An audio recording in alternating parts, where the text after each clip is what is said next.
Dude, got a live demo coming up in 2 hours.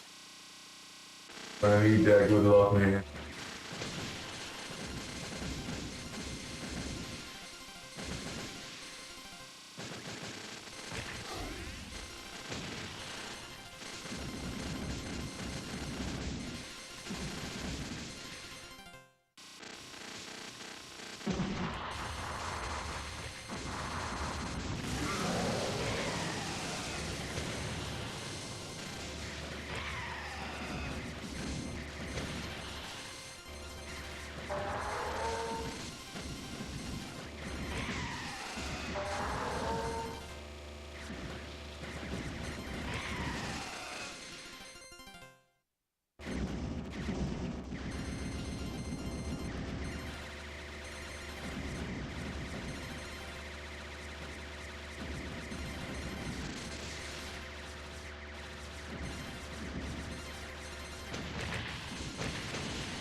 The ball.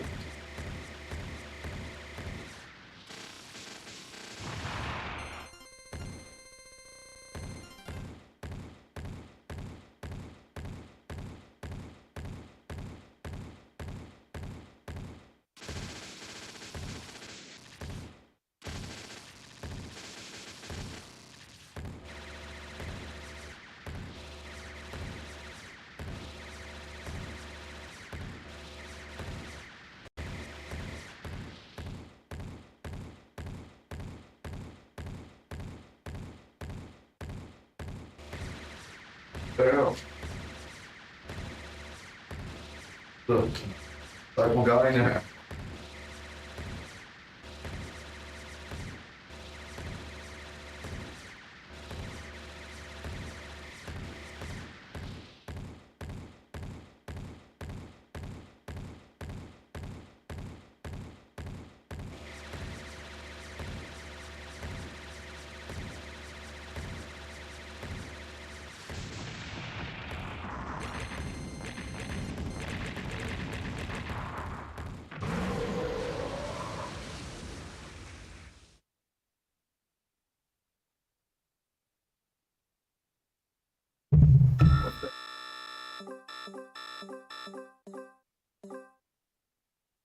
Yeah, there's a live event coming up in like 2 hours. Schedule is in the description. I'll be doing a run there, kind of practice for that.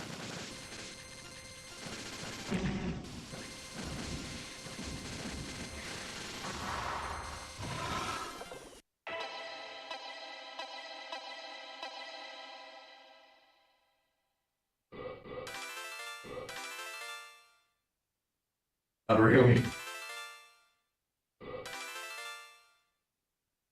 It's gonna have a soft free phone commentary. That's gonna be really cool. Yeah. So I really like this. Hope I can play better than this.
Behind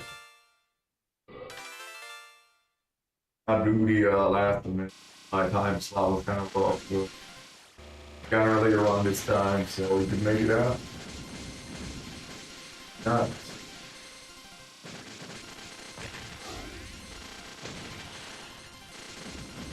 That's pretty good freaking photo Fonty on the voice call earlier today. Like did reverse engineer while I was shooting.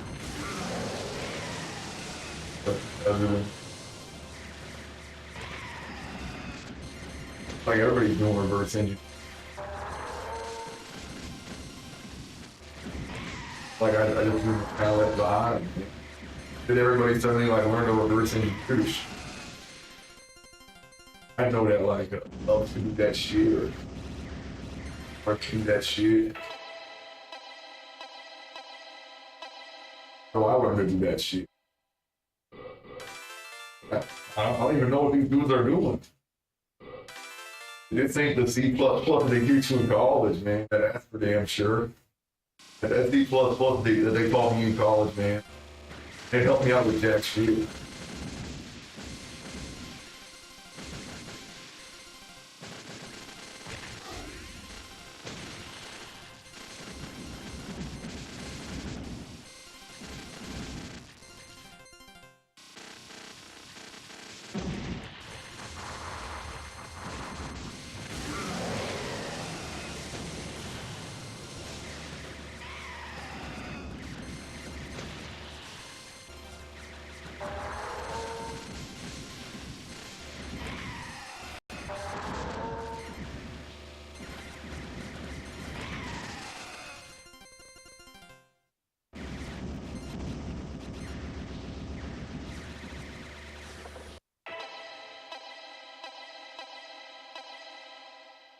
Yeah,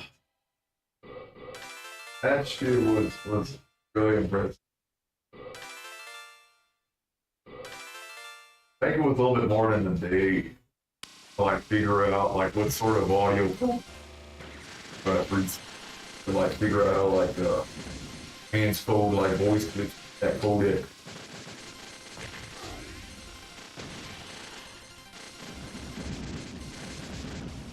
I don't really know how that worked at all. Kind of went on piece one day and the Bobby and Rosardi were in there, that shit together.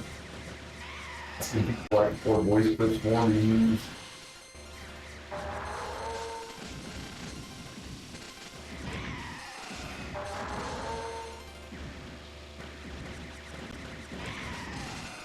Dang it.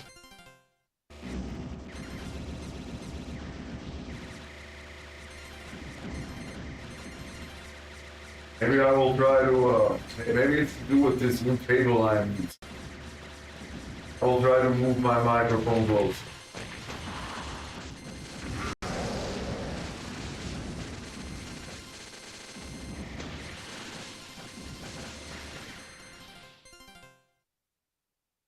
Why didn't anybody tell me?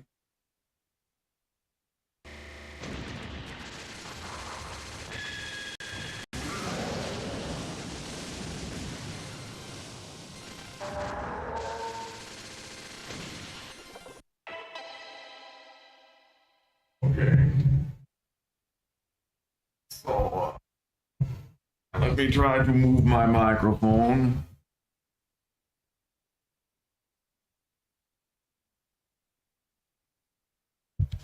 All right. So I have my microphone here. Does it sound a little bit better, guys?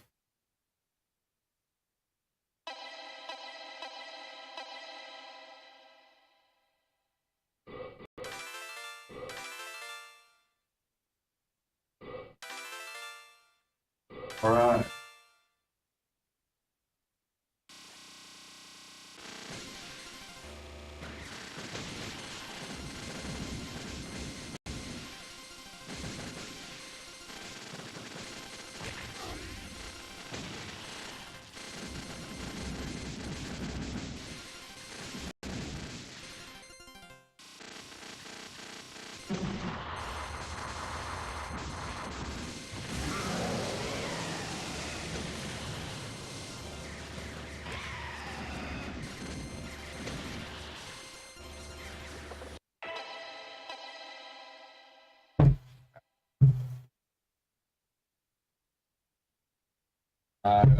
My table here, my gaming table. Got it all set up here.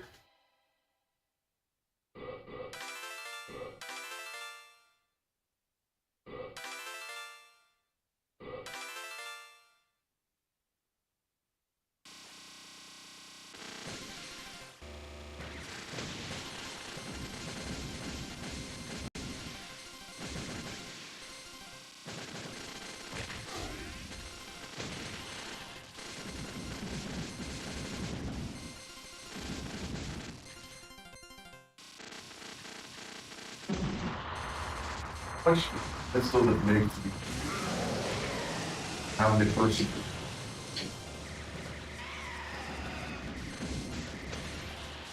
Try to be rational. Signs. That's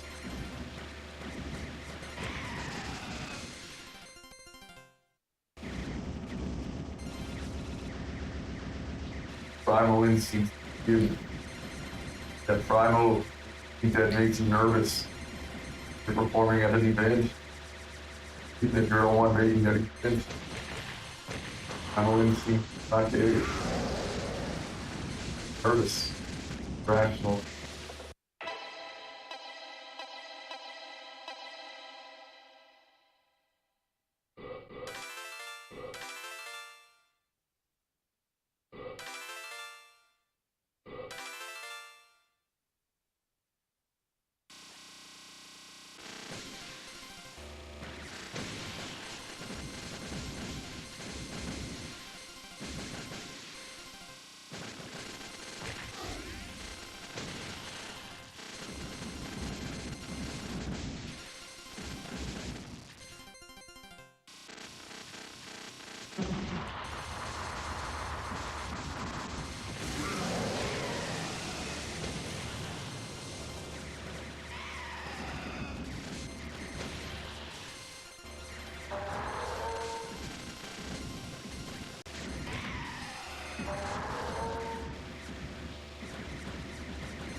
Yeah.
Yeah.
Uh, that's that's gonna be later on. Gonna be kind of restarting the stream. I'll need to I put on my headphones and over to those. Gonna show up about like we read on like 20 minutes before my schedule. time.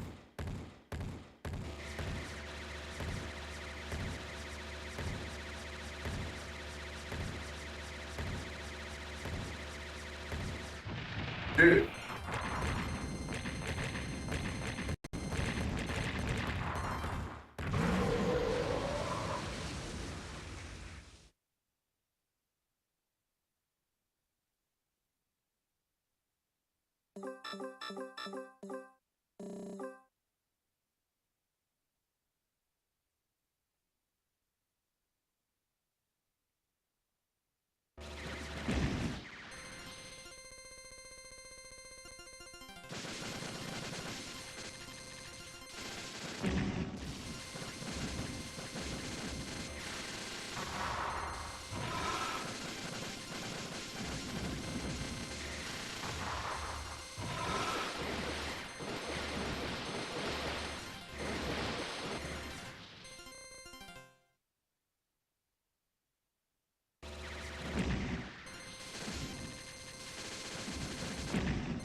So the testing the title. That kind of comes from a stream earlier today, bro.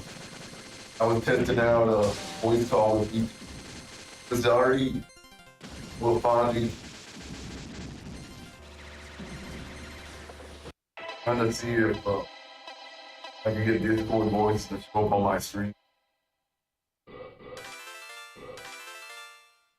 Those fucking bombs spawn in jellyfish. There's not a whole lot you can do. I do like reaction shots, man. They get so far with got that shit like coming right at you. Oh, dude, are you gonna be around for that event coming up?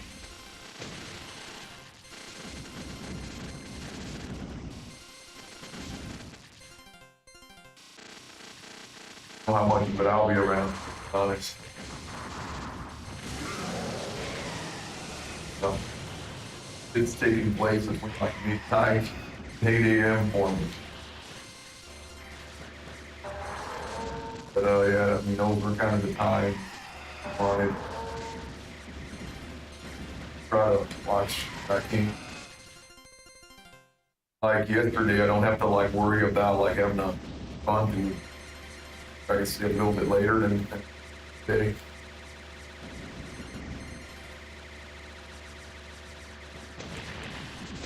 Yeah, an event tonight in like 2 hours, and I'll be the first guy playing.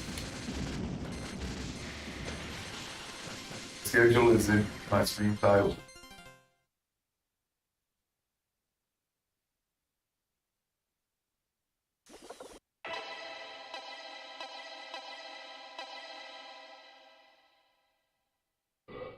Actually, fuck, it's more like 1 hour. Yeah. Yeah.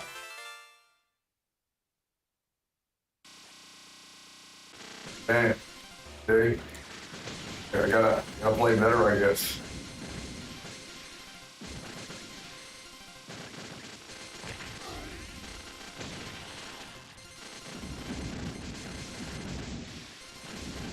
You can always catch up on the VODs the next day. Kind of what I did. Yeah, actually. Let's sleep after like the first 2 runs, and I just like watch the VODs. A little bit disappointed there wasn't a little bit more cringe, you know. It's to be honest. Kind of hyped it a little bit too much after kind of solid on audio issues. I was kind of hoping for more cringe. You know what I'm saying?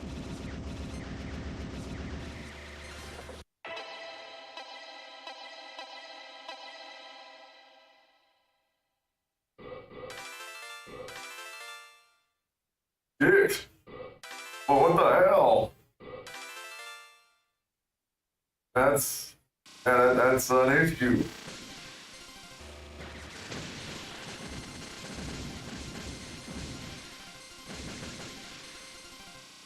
the hell is going on?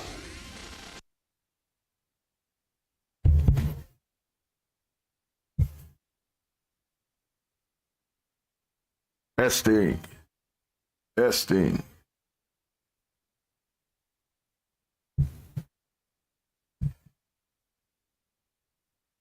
Game.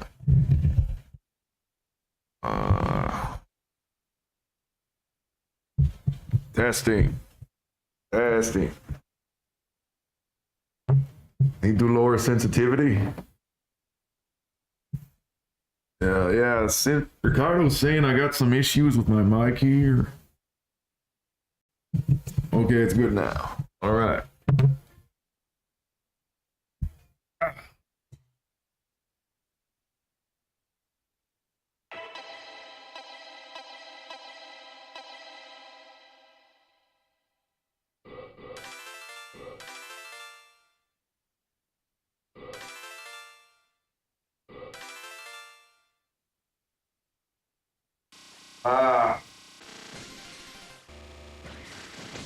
Yeah. Well, I switched tables. I think. Like before, I had this mic like right in front of me. I was playing, and then now it's kind of maybe like a foot away from me. So, yeah, I could change the.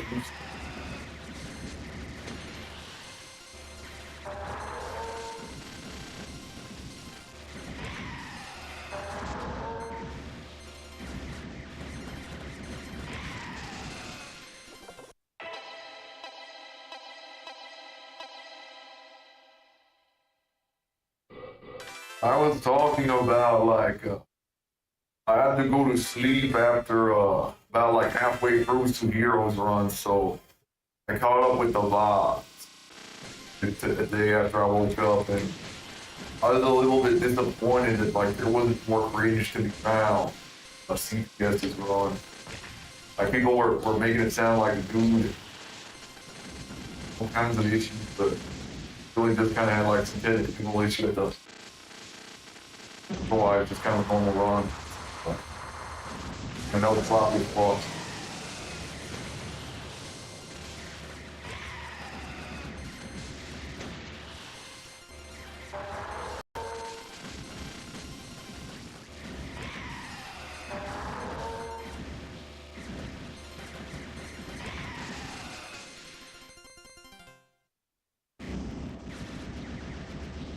Shit!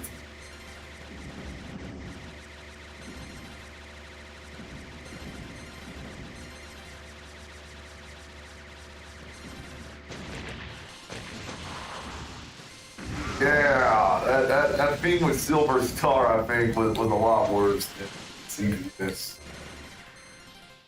Like that end of the stage, like wasn't that like the big thing that he was like trying to show people, like himself like into the TLB. Then for like that part of the run, it was just you barely like see what was going on. The FPS was so bad. That is not what we wanted, I'm sure of. The dude really needs to stream more often, I think. That is shit that he would have like found like easily if he was actually like streaming more often.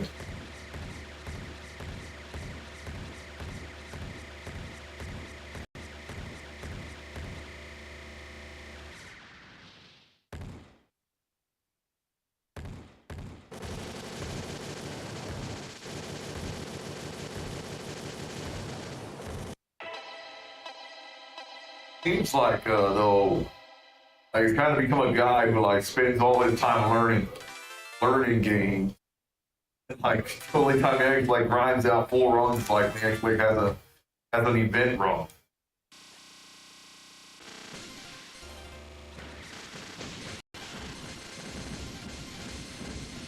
Like what did he play last?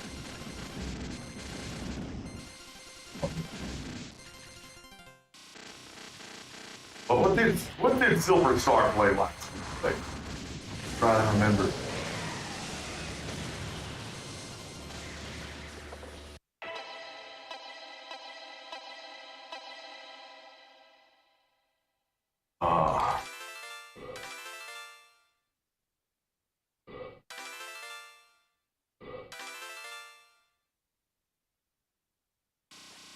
Oh, yes. He played Daikukatsu Power. And he was going for like the 2-all. Kind of learned, spent the time leading up to the event, like learning the game. Then got to like Hibachi at the event, like PD or something. I don't know, that was like the only time I really saw him like do speed runs, and then he moved on to like Still Vanity. Spent the last few months learning that game, doing runs at like at the shmup and this Ultramania relay. And I think he's probably going to like learn some other games. Like we've kind of got our own breed here of people of a guy who's learning games for easy events. A similar fashion, how we have people like only playing Smoke for Calix. Maybe Silver Star is the first of a new breed here. Maybe there will be more people like Silver Star showing up in the future, learning games just to play them at events and then kind of moving on to a new game to play at the next event. Yeah, I am the first run event. AKR.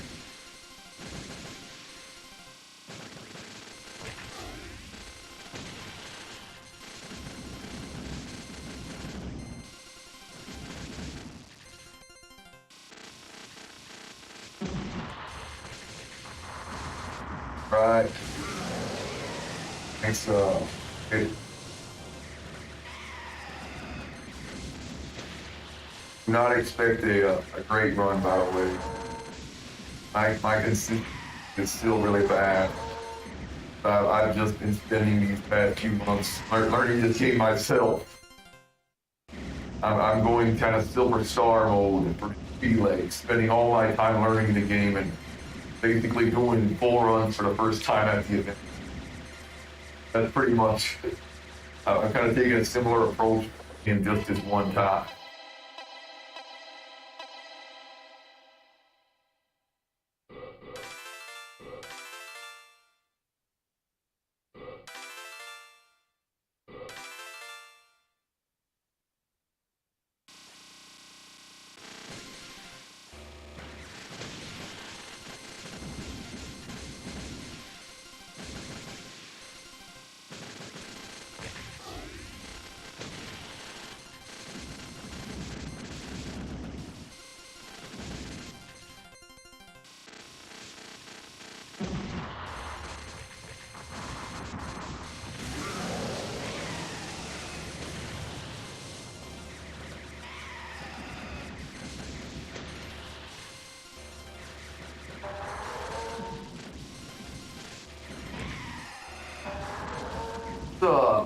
Silver Star, like, get a really good run with like San at like one of the up flams though. I don't really know that game very well, so yeah, I would that run was. Already, he really had some praise for that run.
Yeah, yeah, I kind of had a bad feeling about having him play Daifukatsu Black Label at Mania, to be honest.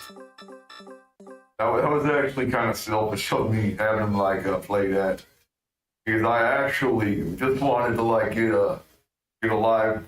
I just kind of wanted Aiden to like do a live run there and get Silver Star just kind of ended up being like a sacrificial lamb. Like it's some kick-ass live runs from these Japanese players.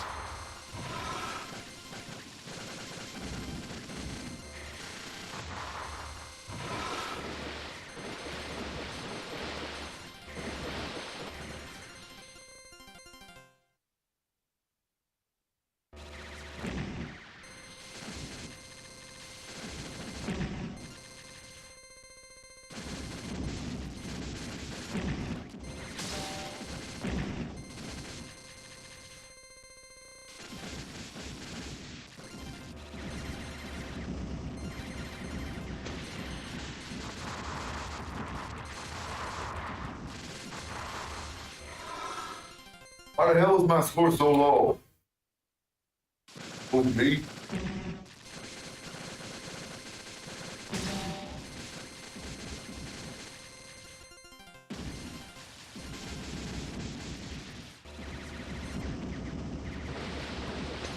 I was lost.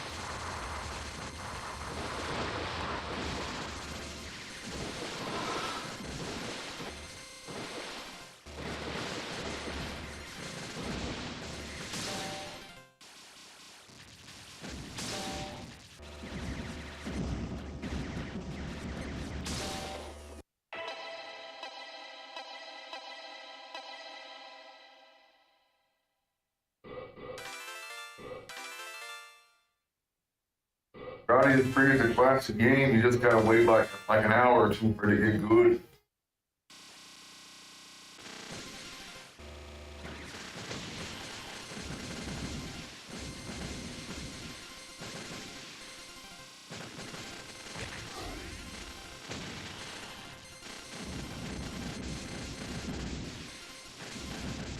Hey, Kara.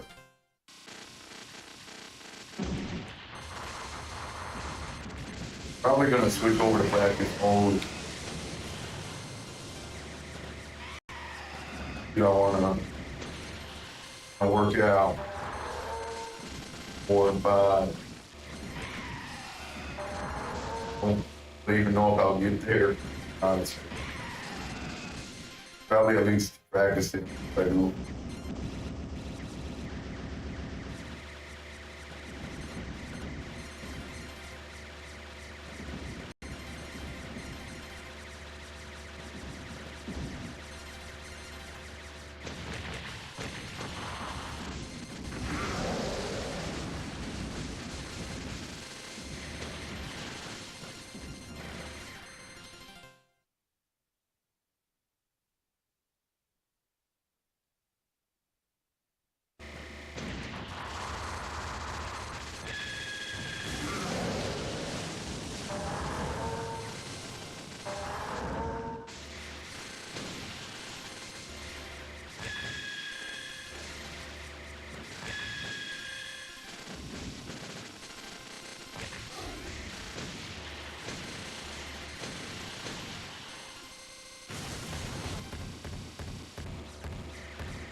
Thanks.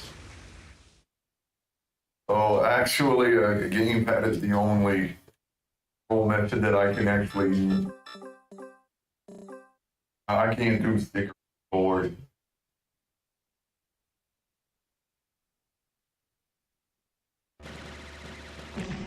Ah.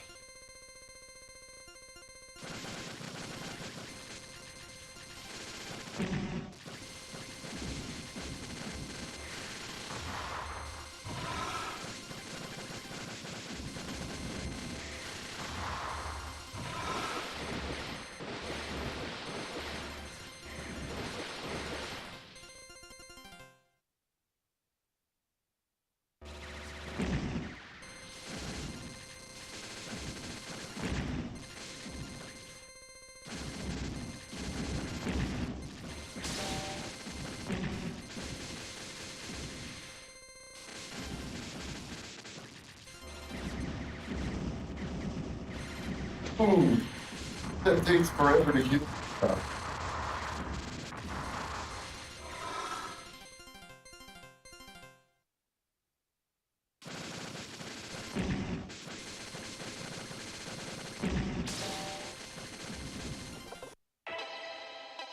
All right, I'm switching over to practice here.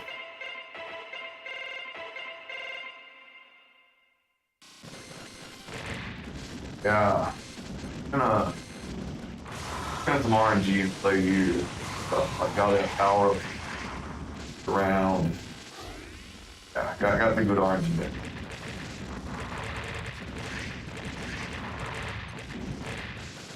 So, let's see.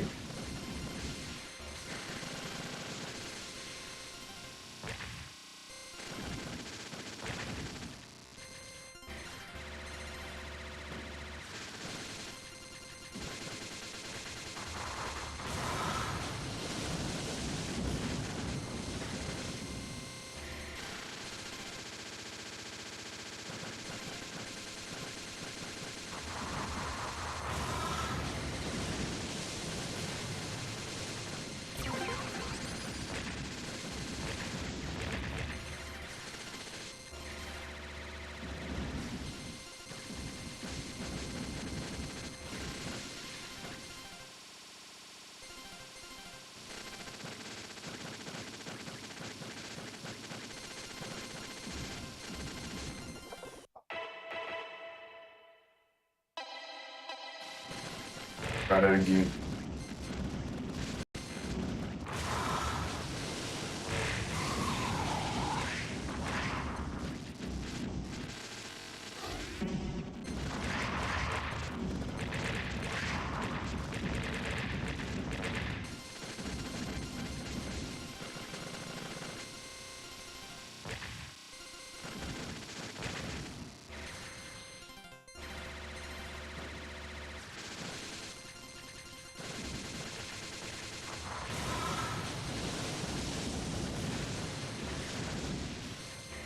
Hands off.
Everybody should move farther up there. Down. Trying to have the actually like the micro dodge with fast bullets is probably not a good idea between 4 runs. I'm gonna have to like 4 run up.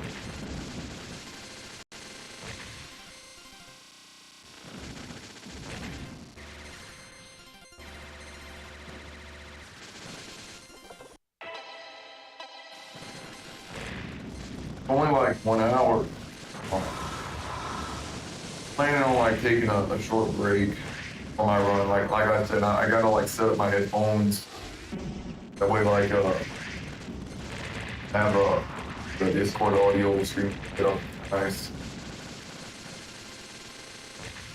I'm really planning on like super long stream till the time of my event. Here we go.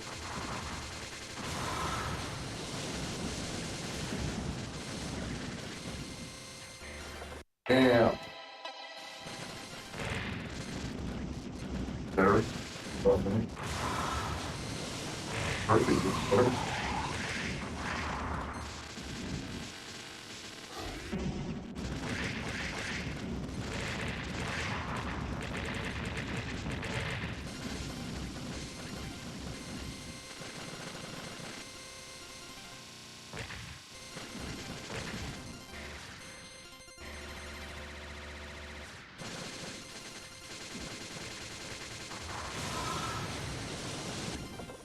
Didn't spend enough time moving back then.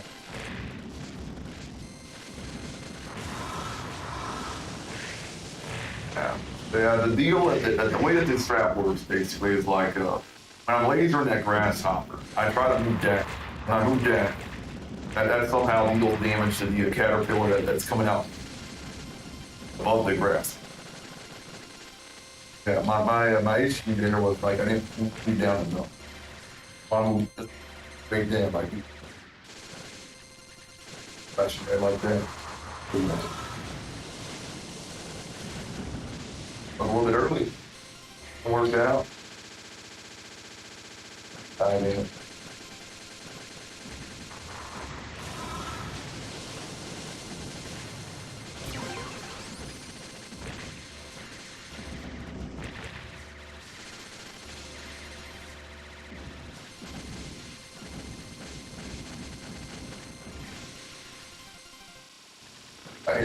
I hate playing like that, man. Let's go back. There's kind of some RNG. Like, sometimes you get really good slowdown, and sometimes you don't do.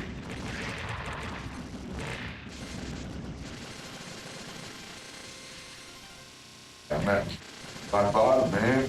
Take a slow down, memorize the level.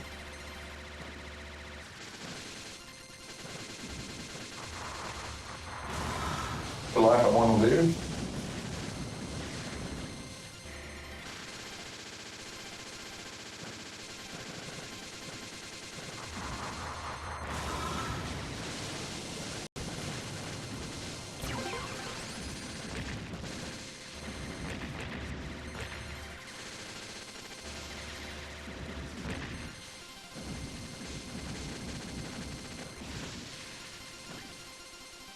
Okay, now that's unfortunate.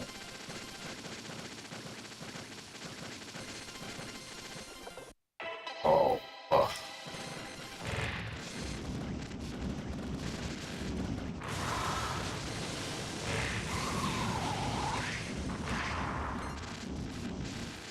I was getting stressed. I got my stage 4 PD. I was practicing like hours. Stage state. That must like what? That PD go before. Be honest. Rust.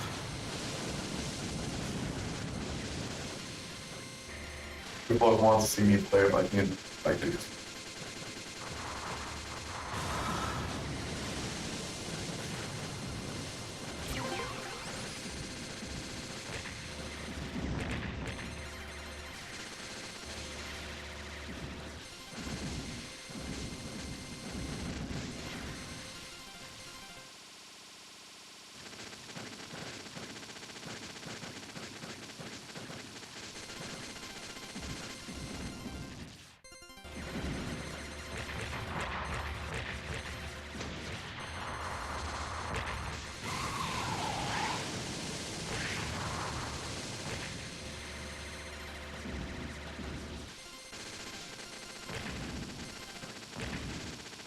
What the hell?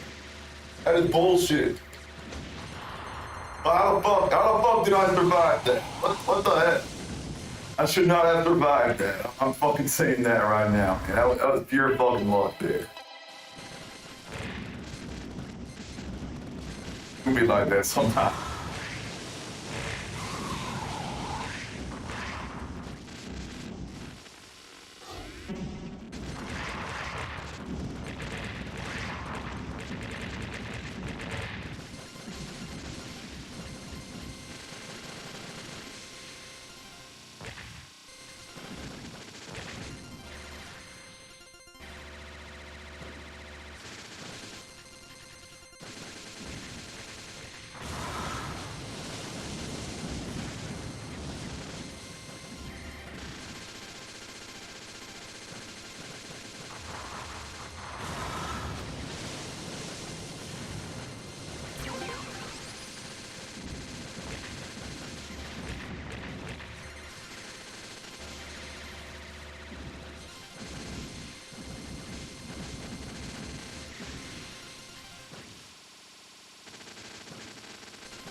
Got him, boys. All right, I think we're looking good here. That's pretty good. Next one, practice.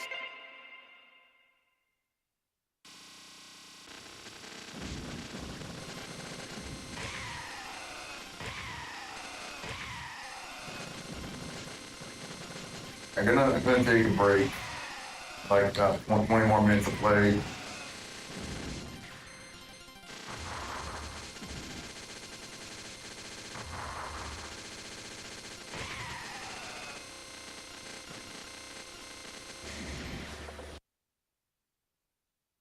Get back.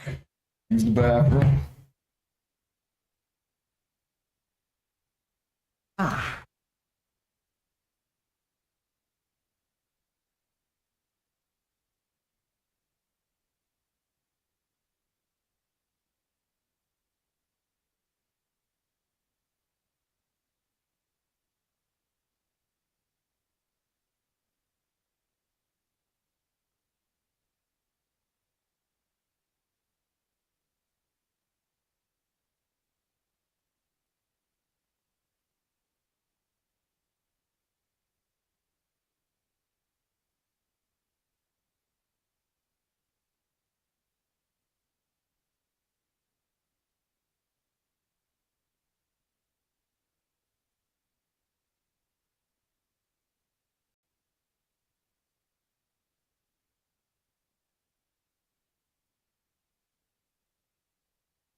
Boy, back.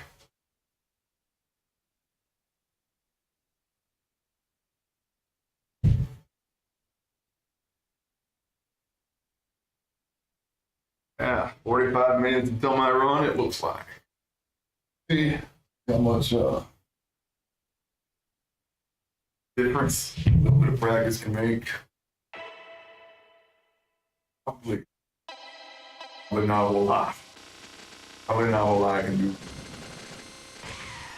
Like I said, there's gonna be a break or two as well. I gotta rest my hands, get time.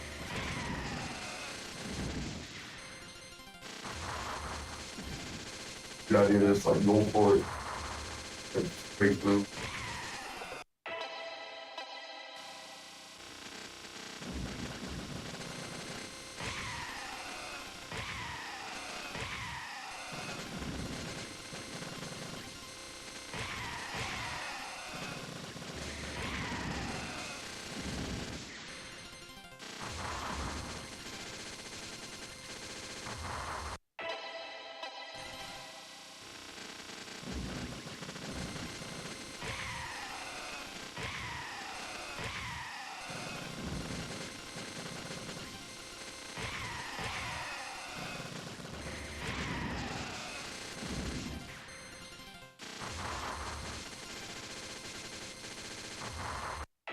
Okay.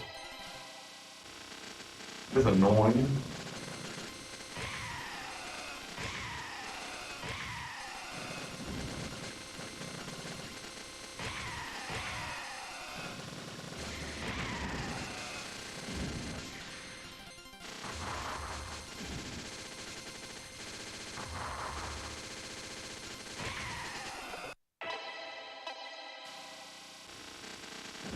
So what happens? Not supposed to have been the heart.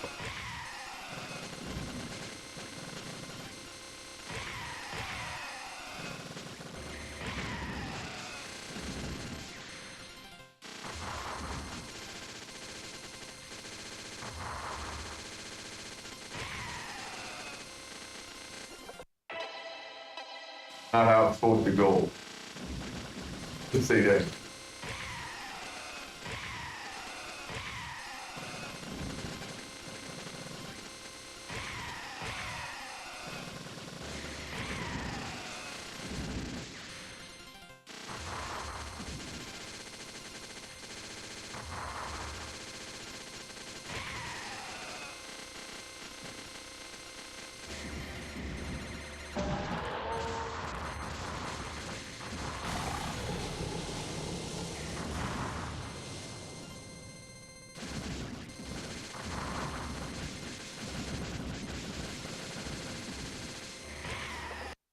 Ah.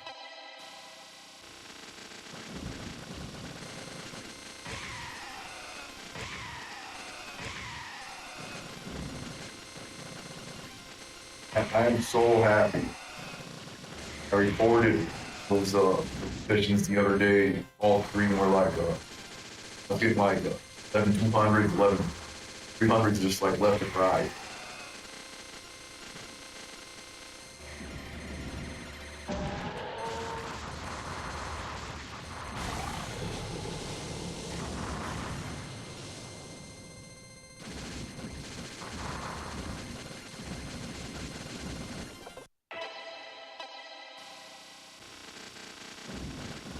I think that's looking like more like the kind of shit I want. But I just got confused.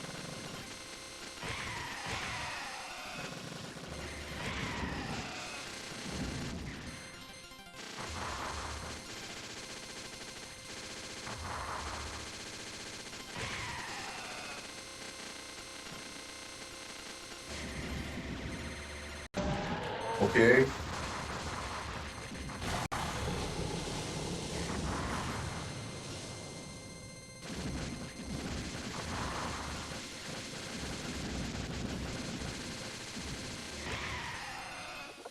There we go. The full 11,200. Yeah, that's what we want. Don't want to die there. Want to live and practice the actual hard shit that comes up right after that.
How you fucking do that shit, lads? There we fucking go.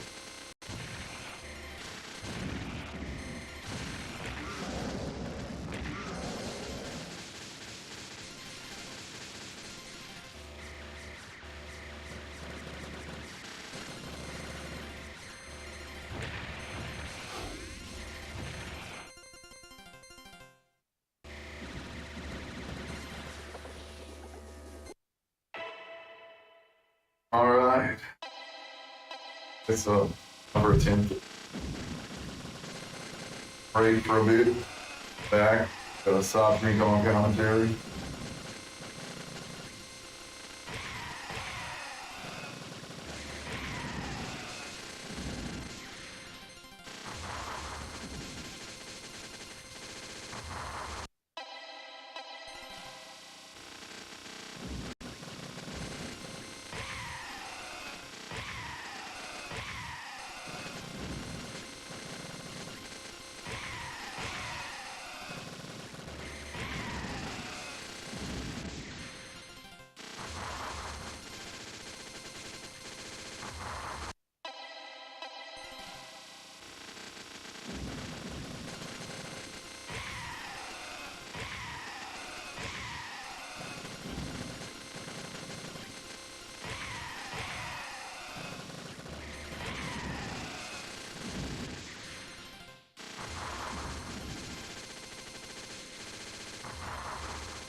My consistency, I go, but it's good. It's not even hard. It's just basic thing. Not going well. What is going well is got 11 bunkers in a row.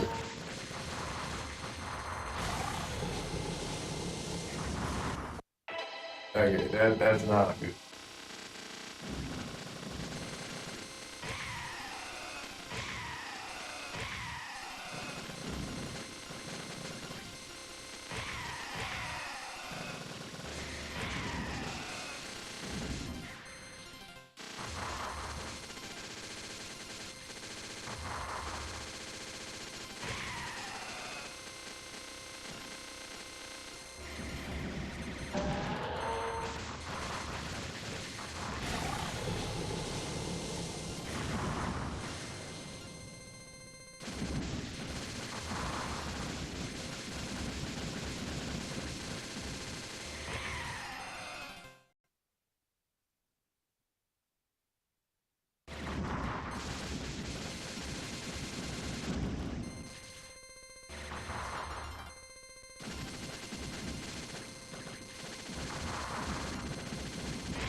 Man, that's rough.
didn't work out.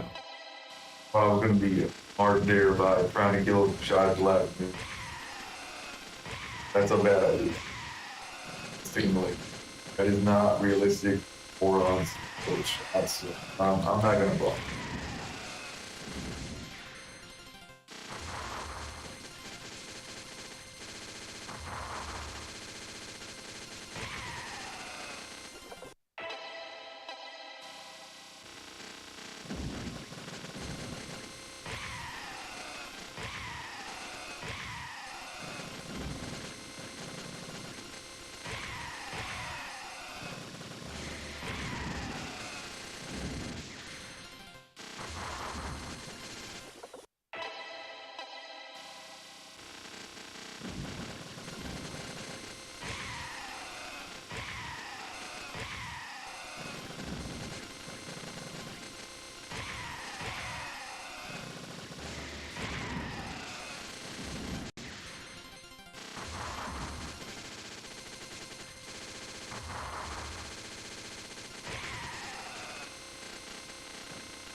Like,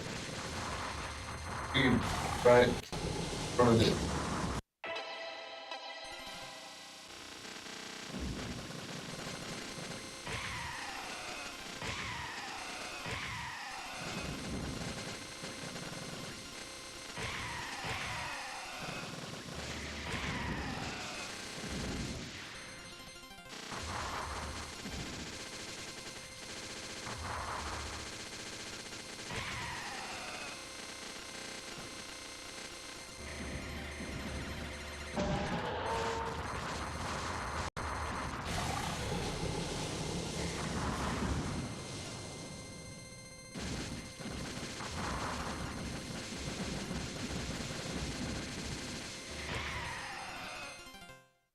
That was about.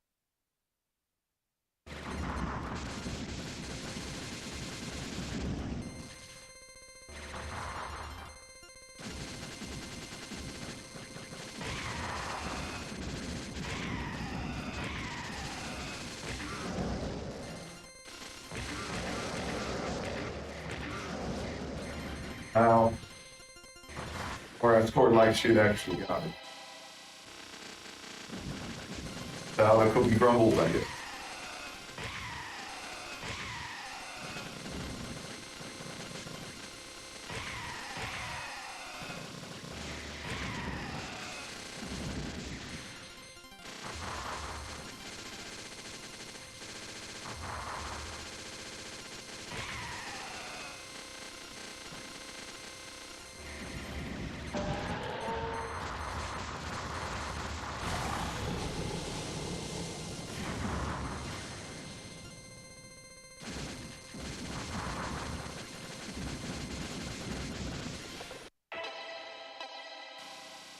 Probably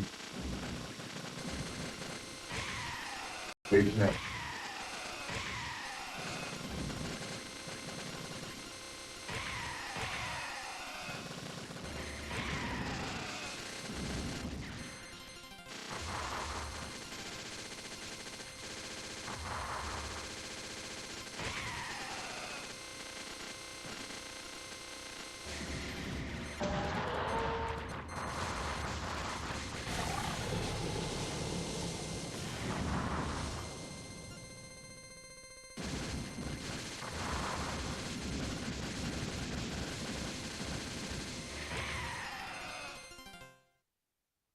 And I hung out too long that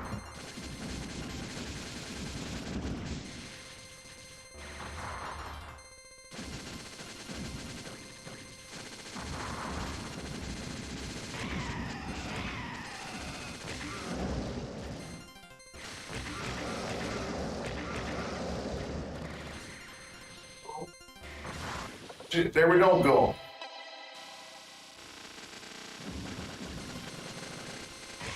Probably gonna take a break here. I think I kind of got it.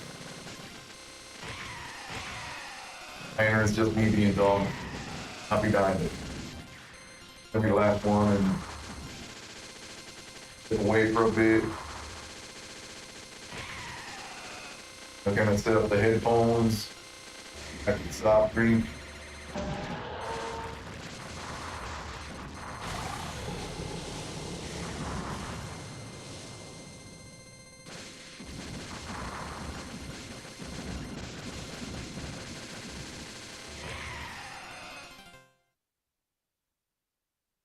Level 200s.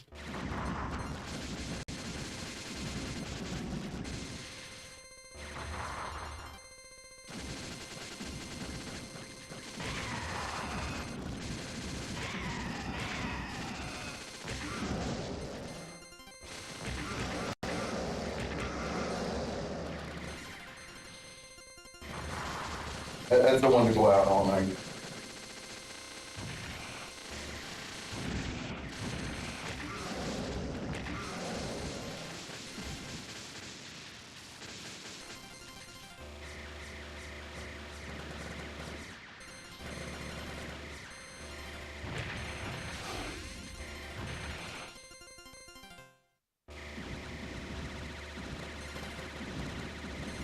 Ooh.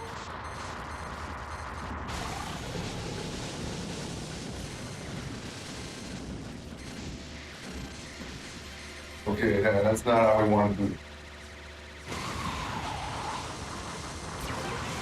All my advanced strats and still end up fucking up that.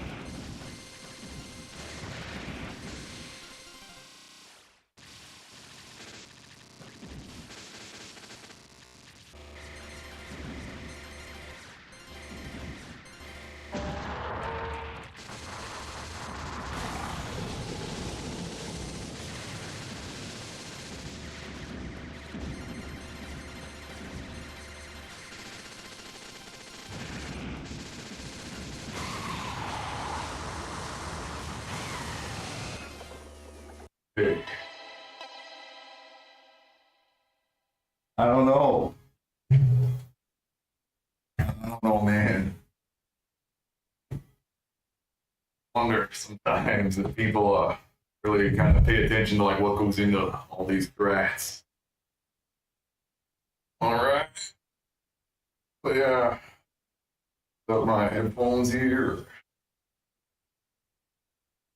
I think I can keep. I've had here today. I had OBS crash on. Oh yeah. Let's see. Will the stream stay up or what? I switch over to my headphones.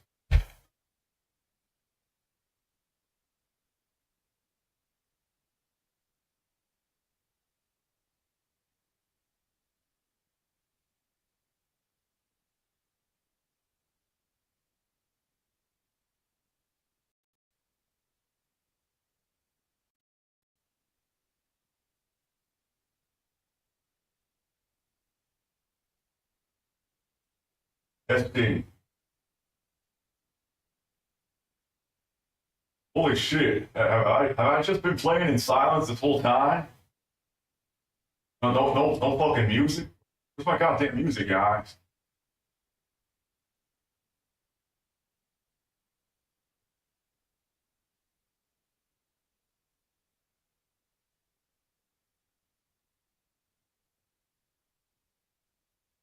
Ah, shit.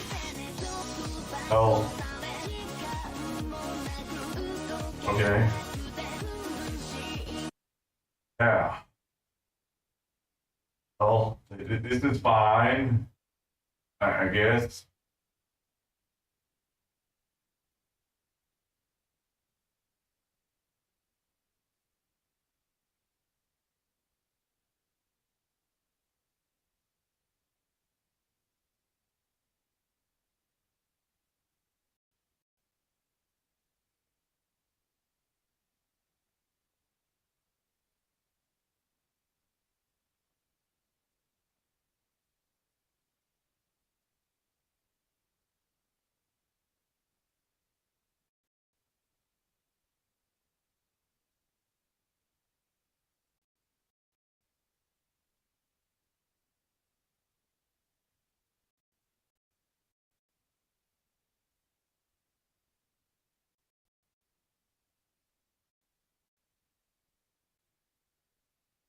So yeah, kind of not too great. Got no music. So why not put on here.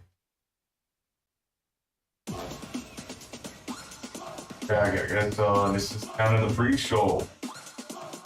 We're in the free show territory right now for the event. Well, I kind of changed the title, I guess, and manager.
Okay, so yeah. Hey. Hey. Hey, soft drink. Howdy, how you feeling?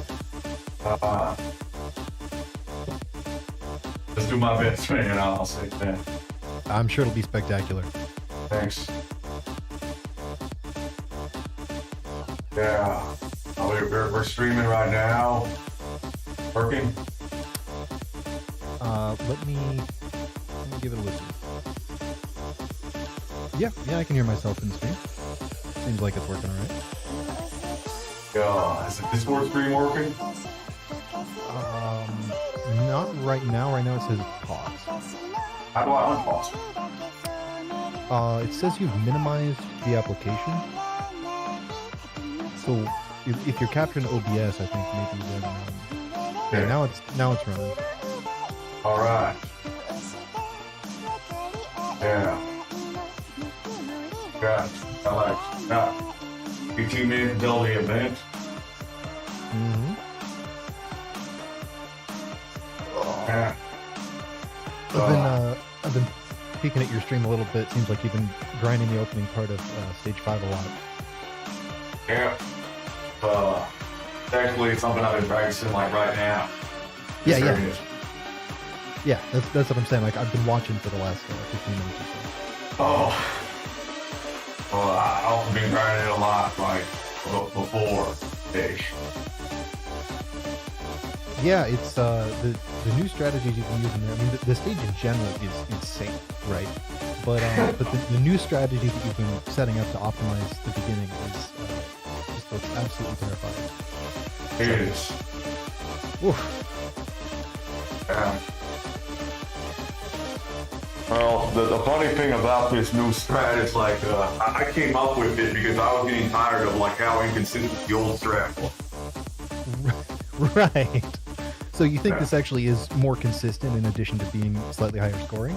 Or is Well, it still... the thing with the old strat was like, you know those two mid-sized flying dragons that like I try to like with the old strat, like I wouldn't really like misdirect them as like I do now. Like instead, like I go for that land chance and like I'd have one of them like shooting like bullets like right at me. And that I was being killed a lot trying. And then like after that, like I'd have to do like another hard cutback to like those grounded mid-sized boots. Not as hard as I do right now, but it was getting me killed also. So I kind of figured like I reduced like 2 really hard parts to just like 1 really hard part. There you go. Yeah. And then the coincidence of that is that you also managed to figure out that ends up scoring higher as well. Yeah. Pretty much it. Sweet. Yeah. It remains to be nice, seen though whether or not that one really hard part is harder than those older two hard parts combined.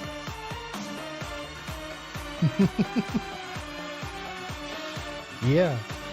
Yeah, I mean, I guess whatever ends up being what you're able to get more consistent with is going to be, the thing that you should be sticking with for at least a live set on this. I know your goal is to push the score as high as it can possibly go, and it's really nice that right now the route that feels more consistent is also aligning with something that feels that is also fulfilling the scoring goal. I always wondered, like, what would these routes be like if, like, this mode got the same level of play as, like, the other mode? Yeah. Just pushing the score, that's definitely my number one goal. It's probably a distance.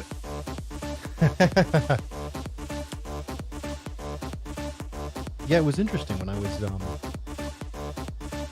was looking at your PBs and some of your routes earlier, right? Like, it seems like you're really quite close with some of best, in like a theoretical scenario. You could probably counterstop before the start of stage 5, right? Like, Yes. is that feasible at all, or is that like pure task kind of situation? Yeah, theoretically it should be possible with my strats. Like, you end stage 2 with like 1.62 billion, then you get like 580 million from stage 3, then you get 1.8 million from stage 4. I know they're all scores that are possible with my current strats, but it's not that good enough yet. Well, I'm not necessarily saying that you should be. I mean, that level of like doing every single part of the game absolutely perfectly in a game that has this many little optimizations and such, it's an extraordinary goal. And like I said, like I have no idea if that's even feasible. But it occurred to me that looking at like your some of best ILs there, it is actually almost possible with what you have right now. Yeah, it which is. is amazing. Like, did you see that like segmented thing that Capcom did with EUSD? No, I haven't been following EOSD much lately. I know that there's been some activity on it, but not specific. But what he did was like he put together like a segmented run where like he went for like all the different humanly possible strats at like a really good optimization. Not even perfect optimization, just like really good optimization. And he came out with like an end score of 930 million. And it wasn't like, it was even about like doing some really fucking risky stuff that could have had like 20 million on top of that. Okay. It's got like 930 million like really good human optimized play. And yeah, for some perspective, like the actual world record for like a full run is only like 749 million. Holy crap, okay. Yeah. That's a really popular game that people have been pushing for like a really long time. Right. Yeah, it's probably not realistic to like expect yourself to like do like everything perfectly. Such a game that's so like unforgiving. Like, yeah. Yeah, I mean, I think expecting perfection is always going to end up with disappointment. Like even if you got the world record, but your goal was to do everything absolutely perfectly, like that's just not going to happen. But yeah, it's really interesting to think that even in a game that's that well played, right, that there's that much more room for optimization, and not even optimization to like the fullest extent, but just like pretty well optimized compared to what is currently done. Yeah.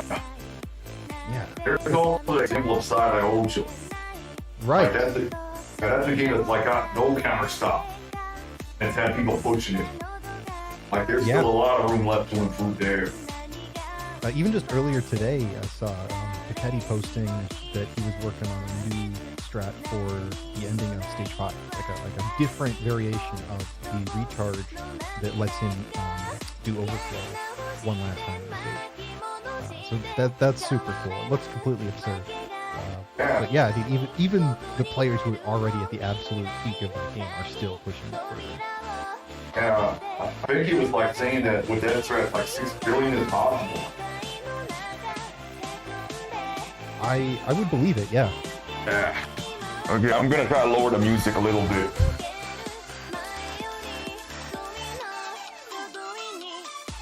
See how this goes. Should I be talking right now just to give something to balance against, or? Yeah, yeah. People gotta like see if like got a good volume balance here. You know? Yeah, sure. Yeah, this is why we're kind of going live early. Exactly. Stuff like this worked out. Exactly. Yeah. Well, so yeah, they're saying it's better. Awesome. Yeah. What are you listening to right now? This is just the usual Ultramania records. It's listed at the bottom of the screen. Oh, I have it muted because I don't want to hear myself, so I just have to imagine something nice. You usually have pretty good music on your streams. Yeah. Pretty much just kind of like listen to the same albums every time pretty much. If it helps you get in a good mindset, you know, I think that's great.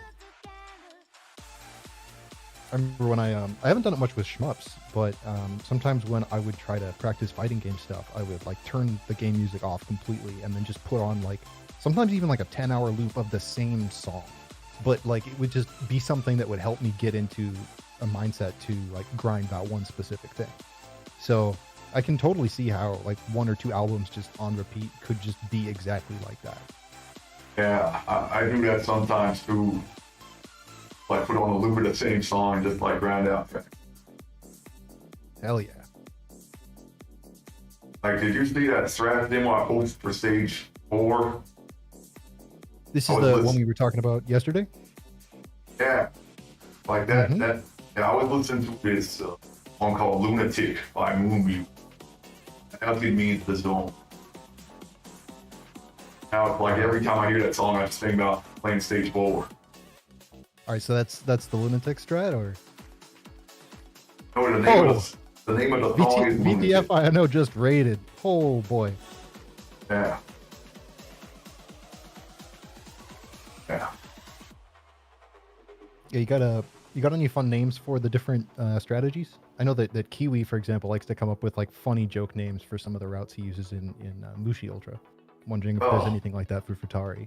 I was thinking before, like that last small strip. Like I was looking, I used to like watch Zap's God Mode replay. And I'm thinking to myself, man, why can't I do like that Zap style last small? Like I try like copy his movements and it just like wouldn't work out. Like I call like that the Zap strat. So that's the Zap strat. But no, it's not the Zap strat. And now I do like different shit now, so now I just call like the Gus strat. Well, there you go. It's the Gus strat. Yeah. Is that still playing? That music's still playing. Ah, sweet. I got a playlist for this whole run here.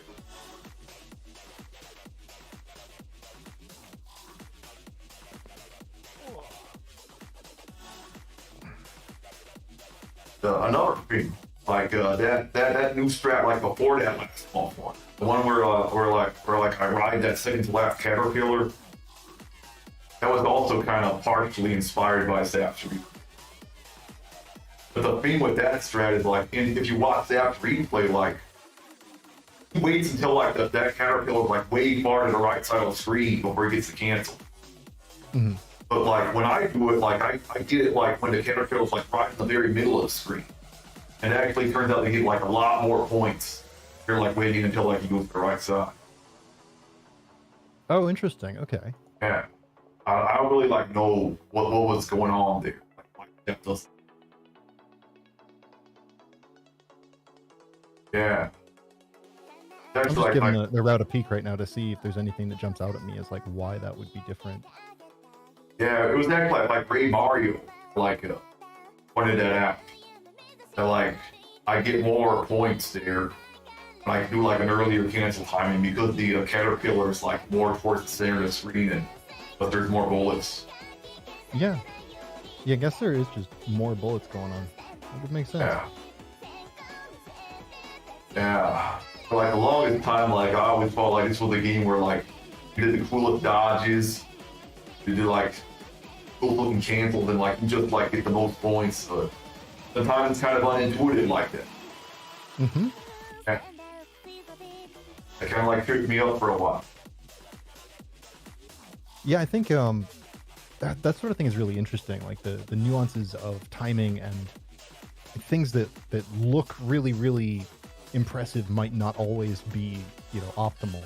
Um, Especially in a game like Futari where the cancels can go on for a while. So like the point at which you start the cancel isn't the only thing you have to think about. You also have to think about all of the other bullets that might be fired during the duration of that cancel window.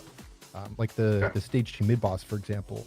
I noticed that in your runs you delay the kill on that mid boss so that you get also a cancel from some of the enemies that are up on the cliff above it, right? Yeah.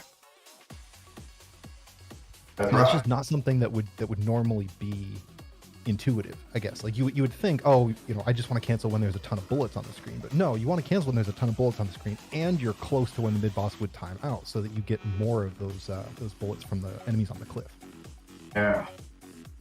And you also like see that that new thing I found on like the stage 4 boss, like canceling its final attack. Oh, I don't think I've seen that actually. But like for the longest time, like just about everybody, including me, like we've always like canceled it like on the second set of orbs that comes out. Okay. It's like always been assumed like it doesn't matter like what set of orbs you cancel, it's all just gonna give you like the same amount of points. But like a few weeks ago, I went in there with that Lewis script that SMC made to like count the number of bullets on screen, and I found that like there's like 50 more bullets on screen if you wait until the 8th set of orbs comes out. That gives you about 10 million more points since it's like right at the end, you got like a massive counter. Wow. So you have to wait for six more waves for 50 more bullets, but it's worth that much more. That's awesome. Yeah, I don't know if I'm gonna do it. Like by the time you get there, like it's just like tense as fuck, pretty much. Oh yeah. Yeah. Especially right there, like the final pattern of the boss right before stage 5. And like stage 5, you need to be right in it the whole time. Yeah. I can totally imagine nerves being a real factor at that point in a run. Absolutely. It's kind of cool, but I don't know if I'm gonna go. I guess we'll see what happens. I not even reach that far. I think you will.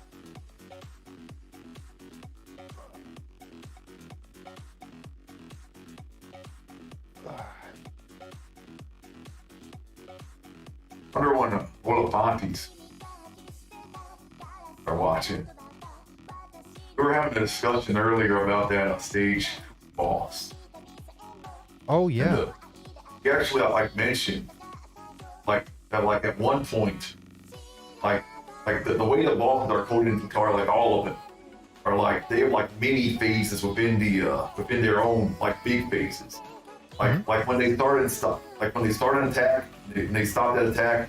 That's like written as like a phase within the coding. Like at the end of each phase, like there's like a set amount of time the boss is supposed to pause before it transitions to the next attack. But the thing is, like with one part of that boss, the second attack, that the space in between the second attack and the third attack of phase 2, like they forgot to like put in a break in the coding. But sometimes, like, that pause will not be there. It'll just, like, transition instantly to the next attack. Okay. I thought that was really interesting. Yeah, wow. Yeah, but like, only sometimes. Sometimes sometimes it does wait, but sometimes it goes immediately. Yeah, sometimes it waits and sometimes it doesn't. Oh, that's brutal. And he was kind of like saying, like, he didn't, like, fully look into it, but, like, he said it was, like, due to, like, random movement and, like, how the tentacles like move around. That's pretty much like just what determines like when it like moves to the next attack. That's wild. Yeah. Like I remember like doing like C++ in college and like we like if you were like writing code about breaking it, like the shit just wouldn't run. So that's pretty base. He'd like put out a game about like an actual like breaking the coding, you know? On C++ 101 shit. There you go. Yeah, it was really interesting to look through your notes and your explanation of the stage 2 milk, especially with all of the new understanding that you have about how to manipulate the movement of the boss. and how the position of the boss actually relates to the timing and the kind of cancels you can get and the kind of consistency you can get from the strategy. I think that's really interesting. And the fact that, like, you know, thinking about how the boss is programmed has allowed you to fight it in a more compelling way and become more consistent and score better against it. I think that's really, really interesting. Yeah. A very creatively programmed boss.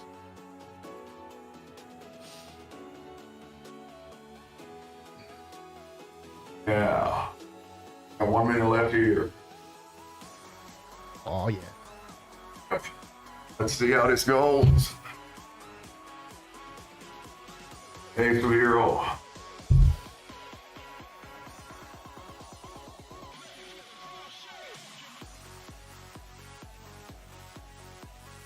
All right. Time. 7:45. Hell yeah. I haven't really been pleased. My consistency on stage 2. Lately. I guess we'll see how it goes. Yeah, let's see it. Should I give a kind of an overview of how the game mechanics work and such, or just sort of comment on things, assuming that the audience already knows how the game plays at a basic level? Why not explain?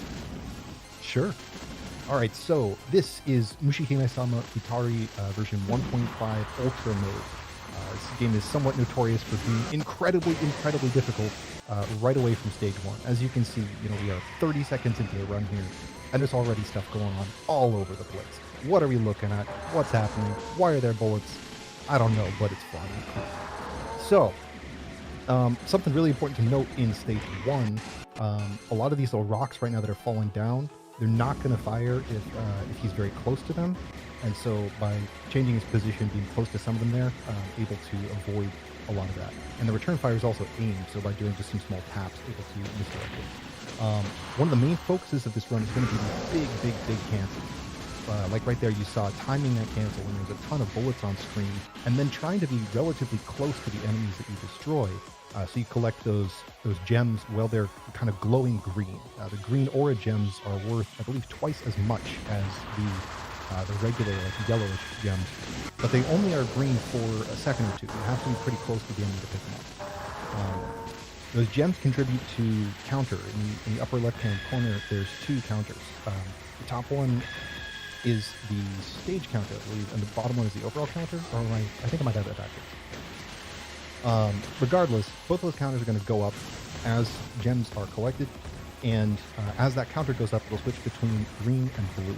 When it's green, killing enemies with the rapid shot will cause them to drop large gems. Note that all bullets canceled are small regardless, but the enemy itself will drop a certain number of gems. And those gems will be small if they're killed with the wrong type of shot. So if they're killed with rapid shot when the counter is green, then they'll be these large gems, and if they are killed with the laser while the counter is green, they'll be small gems. Then when the counter is blue, the reverse is true. So blue is laser for large, green is rapid for large. So a lot of the run, the enemy kills are going to be sort of timed to coincide with what that counter value is. Every 2,000 in Ultra, in original mode it changes, I think, every 300, something like that. Every 2,000 ticks of that counter, it'll switch between blue and green. Dying will reduce the counter value by about a third, and bombing will reduce the counter continuously over time. We're still going to end up seeing some planned bombs as part of the route, but ideally, no miss, no bomb if you never want the counter to go down, at least on a theoretical level. So again here, a lot of very aggressive early manipulation of how these rocks are falling, and trying to take out some of them near the top of the screen to give more room to maneuver. A lot of stage 1 and many of the stages in Ultra are going to be prioritizing very rapidly killing enemies, so that they don't flood the screen with bullets, or if they do it when you want to, so you can set up for a nice big cancel. Another thing that we're almost not even seeing because Gus is controlling it so well already. There are these large floating rocks in stage 1. You can see one in the upper left corner right now. And most of the time he's prioritizing killing them right away so that they don't have a chance to just flood the screen with bullets. here, by delaying kill on that big worm, he was able to use the extra bullets generated by that island to get a much larger cancel than he otherwise would have. Now here, again, some more of these big sort of floating islands. Yeah, they're saying your mic's a little bit low, like it's being drowned out by the explosion. So after this stage, I'm gonna like turn up an OBS a little bit. Oh, no problem. Let me see if there's anything I can do on my end too.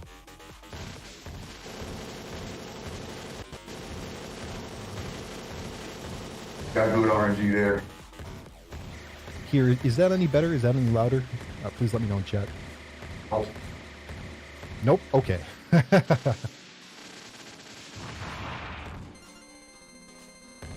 Yeah, lately I've been like timing this out for like 2 cycles, but kind of got a low counter right now, so I've been timing out for 3 cycles. I got a low counter, so I'm just. Yeah, so that was something I was curious about. What's the advantage of waiting extra cycles on this? I would think that since the counter continuously ticks down during the boss fight, you'd want to try to time it to just 1 or 2 cycles and then cancel when you get a very full screen. What would be the advantage normally of waiting for 3? You want 11,600 counter going into stage 2, so waiting longer lets you collect more gems, get a little bit more score. Ah, okay. Got it. And you want it at that specific point so that you have the timing correct for the counter changes during stage 2, right? Yeah, you want 11,600, 11,700, so we got counter changes at the right moment, stage 2. Yeah, that makes perfect sense. All so you're right on track then here. Yeah.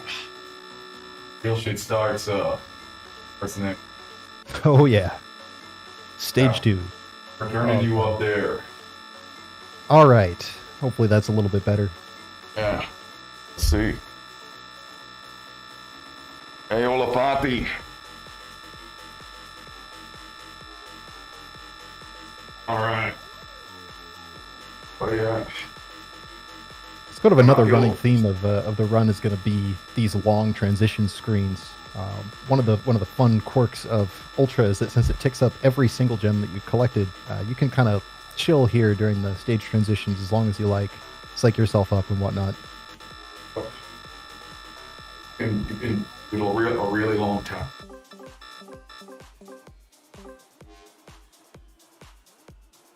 Gonna be restarting to stage 5.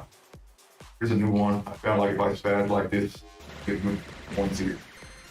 Oh, interesting. That's funky. Very nice. Yes, stage 2 is really interesting because I think the theory of how you play it seems so simple. Like, oh, just kill things very quickly. Just wait for lots of bullets on the screen. But it's so hard.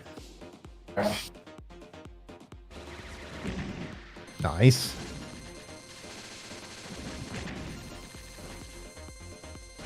And the fact that you go for some of these where they're sort of like above and behind other enemies, regulating the damage in a situation like that must be really tricky. Yeah, nice. Misdirecting all of the jellyfish off to one side so that they are further away, and then they'll shoot more bullets once you sweep back in to actually take out the icicle. The icicle will cause a full cancel there, along with these sort of flying lobster guys. Yeah, it's been bugging this cancel a lot lately. Oh, man, that cutback. Nice. Nice. The back and forth there is just, oh, it's so tight.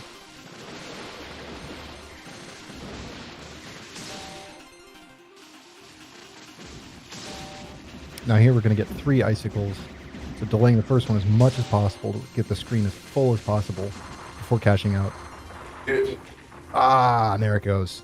Oh, the worst place in the stage to die pretty much, but figured like I'd allow myself at least 1 death for at least. So we'll see. All right. There you go. A little bit early, probably. Yeah, Bomb for a quick kill. Oh. Yeah.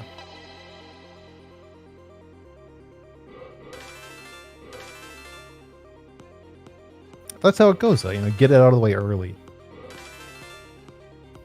We got it's down. We got 20 minutes left of the start time. Not too bad here. Yeah, there you go. We got some time.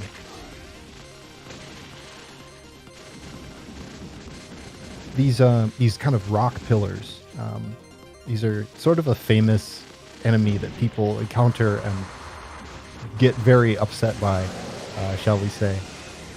I remember the first time that I played Ultra and tried to just destroy one of these rock pillars. Because in the normal, you know, in Original and Maniac, right, those don't fire any revenge bullets. But in Ultra, they fire these kind of huge waves of revenge bullets. And they're aimed, so you can do some very simple dodges to avoid them, like Gus is doing here, just kind of tapping down continuously. But it's a big wake-up call, I think, for just how rough the rest of the game is going to be, when even inanimate objects are shooting at you.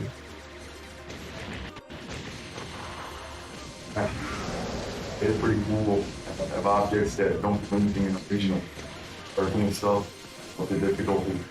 Mm-hmm. I also really love this dodge there. It doesn't look like it would be safe at all, but the fact that you just know that it's going to make that zigzag means that it's okay to kind of go all the way up there and then come back down. Yeah. I have two different routes depending on what direction. Oh shit. Yeah, I've got two different routes for that. Oh shit. I got two different routes for that dodge depending on what direction that big enemy shoots. Ah, okay.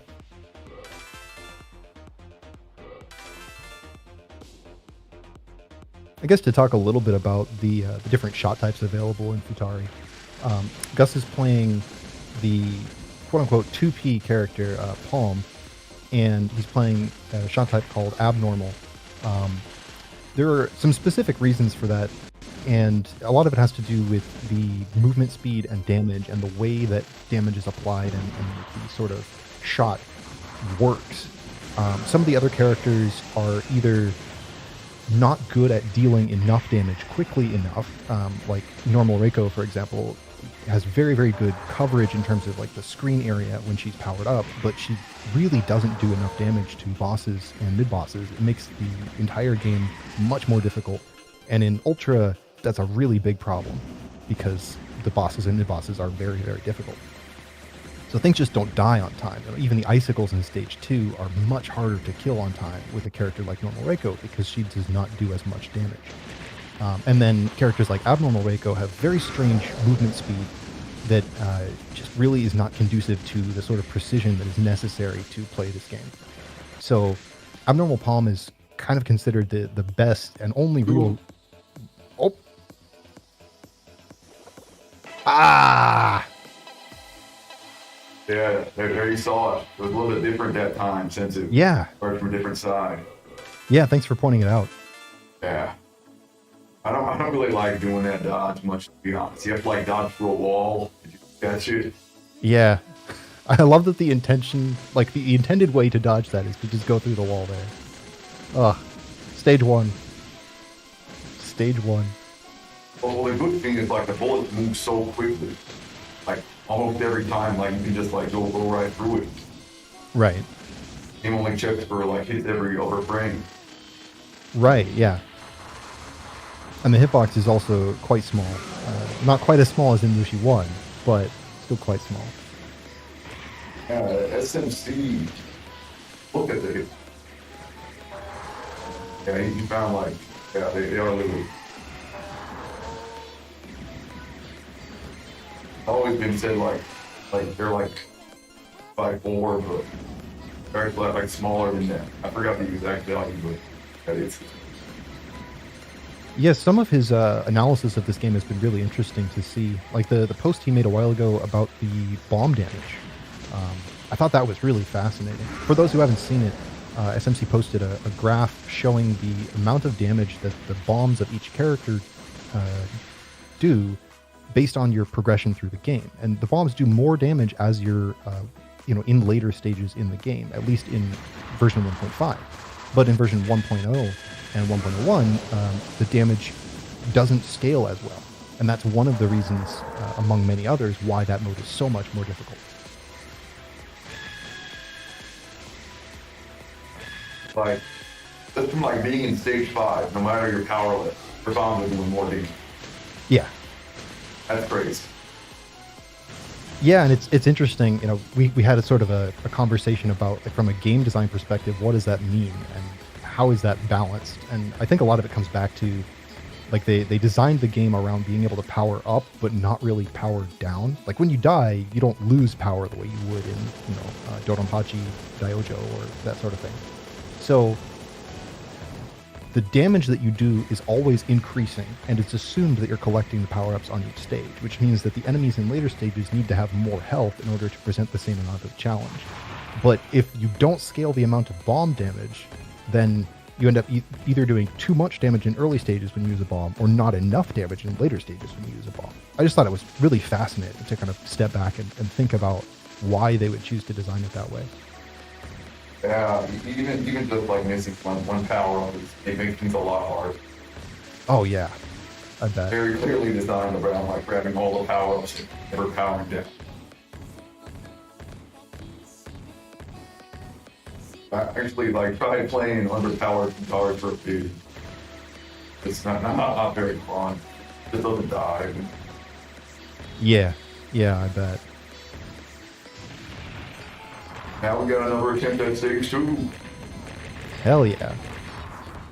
And there you go. 11658. Right on target.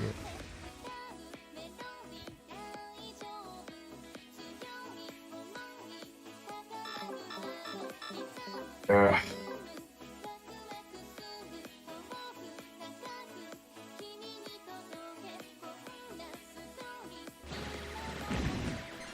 I don't know why that's trapped. It does. Yeah, that's really interesting.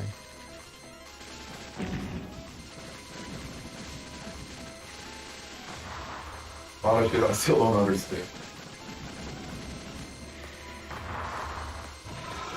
Yeah, there's so much nuance to a lot of these games. Dude. Yeah.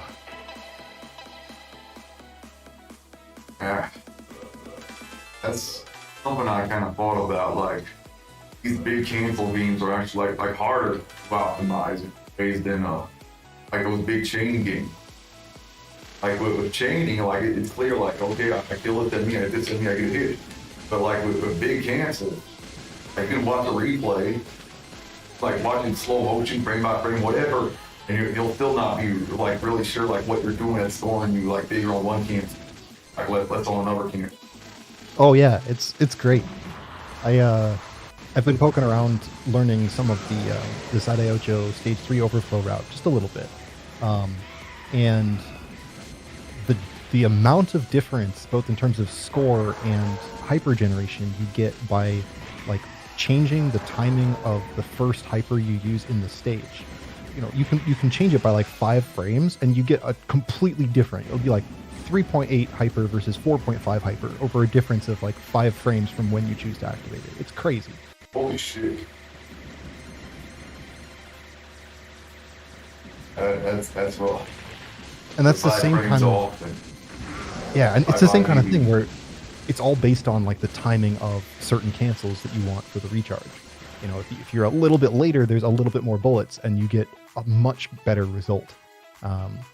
So I imagine that a lot of the same kind of refinement goes into a game like Futari, where there's so much emphasis on these really big cancels. And you were saying earlier, there's a strat you have for the stage 4 boss now that requires you to do 6 extra reps of the pattern to dodge it in order to get 50 more bullets on screen. Just 50. But those 50 bullets are worth 10 million points if you have, you know, the right counter setup and you're otherwise going into the fight in good condition. So just little tiny things like that makes a huge difference. Yeah, it surprised me actually. I saw that just like 50 extra bullets make that big a deal.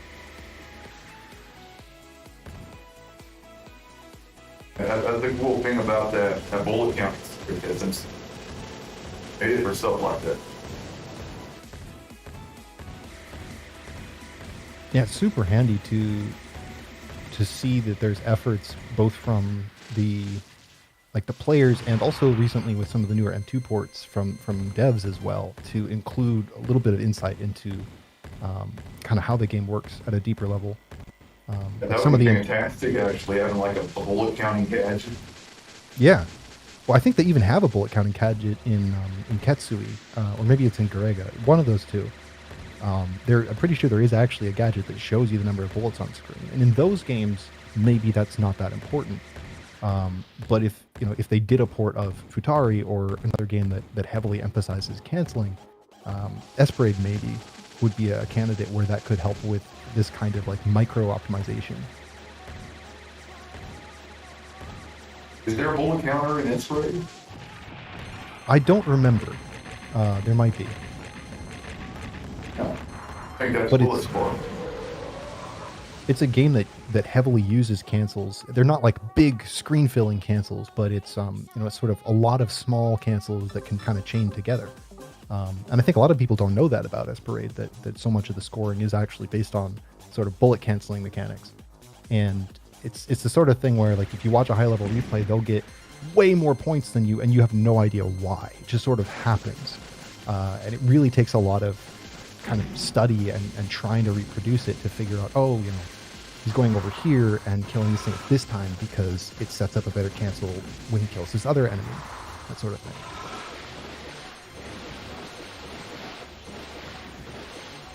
Floppy as hell. Oh, you didn't die. Yet. Let's hope it stays that way. Nasty. Oh, nice.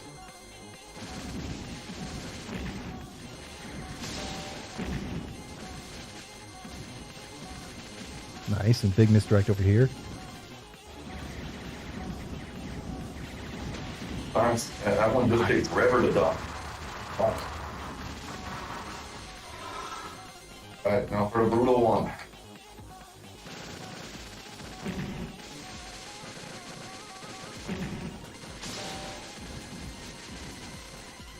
Oh man, yeah, that like cutover moment right in the middle there is just so scary to watch. Nice.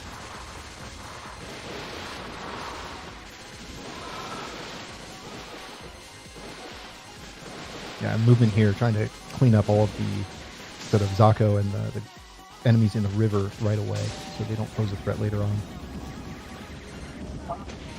Nice.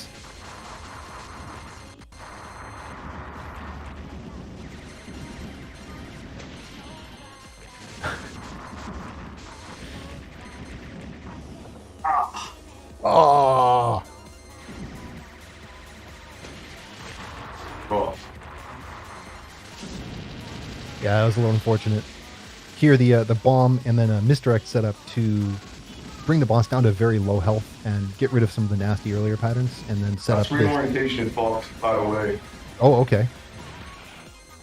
Yeah, that's a funny thing with this game. If you die, totally fuck up your screen orientation. You gotta like swerve from like left to right to like get it back to where it's supposed to be, so you can actually like dodge properly.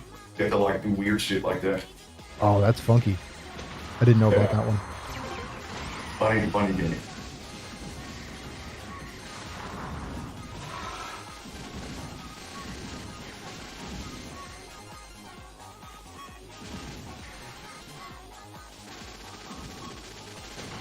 Boom. There we go.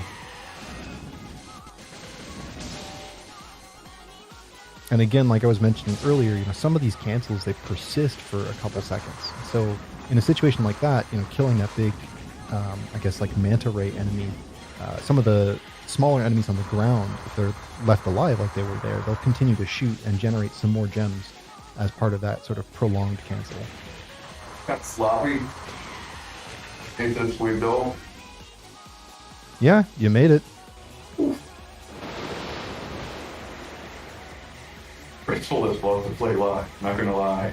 Oh, I bet. This looks absolutely insane.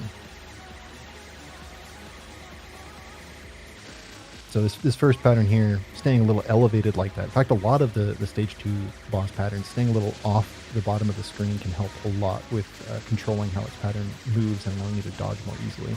You can see Gus here kind of very aggressively moving up and down to stay in the middle of these sort of lanes that the pattern is generating. But yeah, one funny thing with that pattern I just dodged. Like I did this game like at an arcade in Japan. Like I met up with Takedi and PR, and like everybody want to like see me play this game. Like I fucked up every cheat except for that one attack.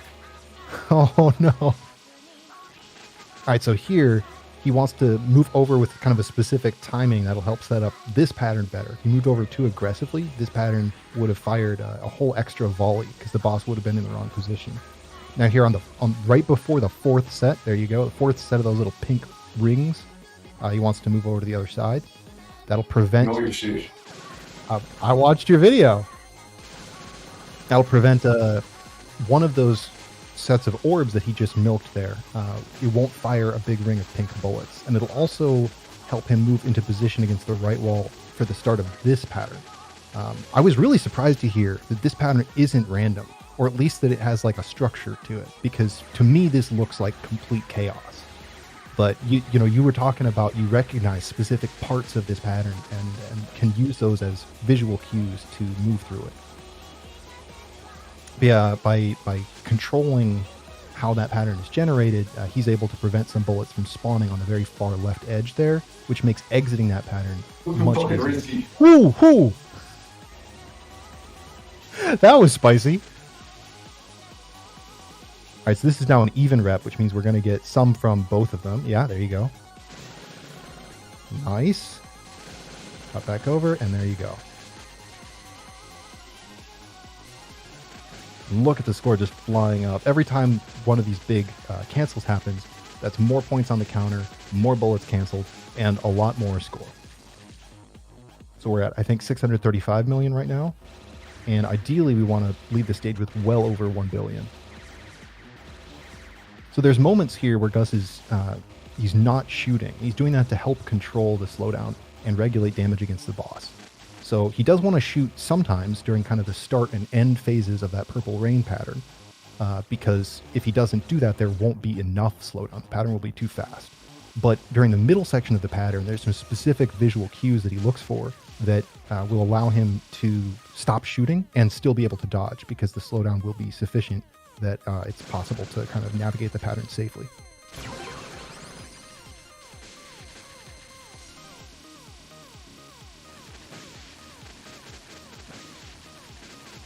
So far, these reps are looking pretty clean. Really hope I'm not jinxing anything by saying that. Yeah, so right there, he stopped shooting, and now he's sort of tapping the button. And again, that's to continue to generate slowdown, but also to regulate the amount of damage to the boss, because he doesn't want to kill it prematurely.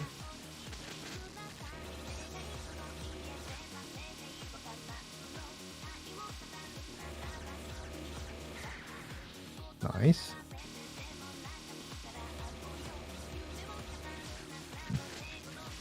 So something that's a little difficult to explain, but a lot of the movements that Gus is doing right now are not just to manipulate the way that the bullets are being fired, because some of these patterns are aimed at his position on screen, but they're also to manipulate the boss's movements. So you may have noticed right here, this iteration of the Purple Rain pattern happened a little bit sooner than some of the previous iterations did. Essentially, the boss is trying to move to a fixed position, and then once it moves to that position, it will start doing this pattern. Yeah, good bomb. The reason that the pattern happened earlier here is that the boss was coincidentally closer to that position where it wants to start that pattern. And so he didn't have as much time to get over to the right edge and set up the dodge safely. And as a result, he had to use a bomb because he was sort of trapped and was not able to move as efficiently as he wanted to. That was planned. Not a coincidence. You always have less time when it moves to the left when it spits out those orbs. Oh, got it. Okay.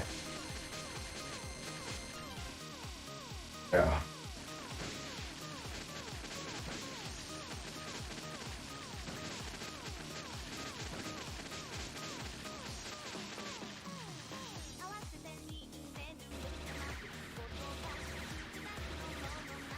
Nice.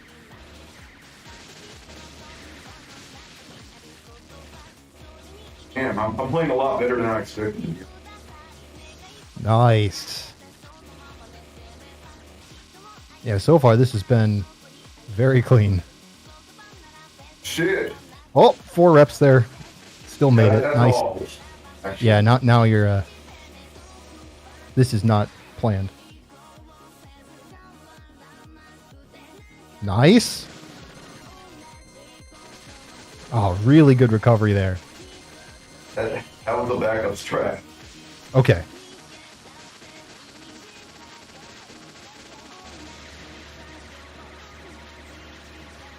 Are you used to going through this in this direction?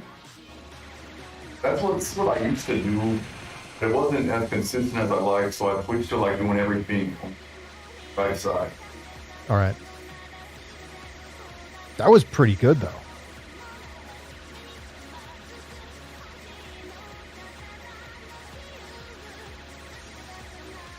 What's the score? Oh, Nice. 1.06. Nice. we're at a restart time, so it's ride or die here. Hell yeah. So when we were talking yesterday, you mentioned that you were a little bit nervous about a couple parts of the run in particular. That milk, the stage 2 icicles, and stage 3. So there's one big hill to get over here. Good luck.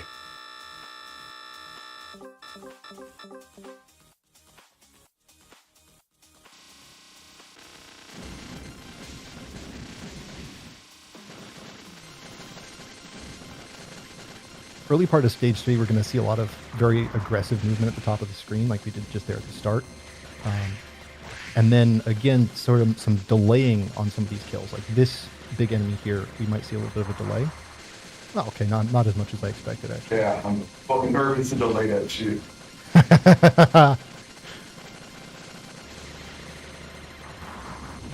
Sweep on over here, and again, that cancel will interact with the bullets from some of these mid-sized enemies. This is going to be a little bit offset and kind of moving up and down to dodge. Some of the damage from his shot is going to be absorbed by those like boulders that the big bug kicks up, and so it can be a little tricky to figure out how much health those things have. Gus, of course, very practiced and handles it no problem.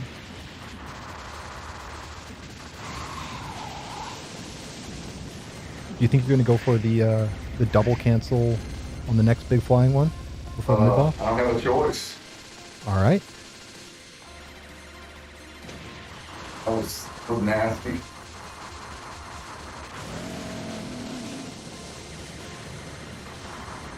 Nice.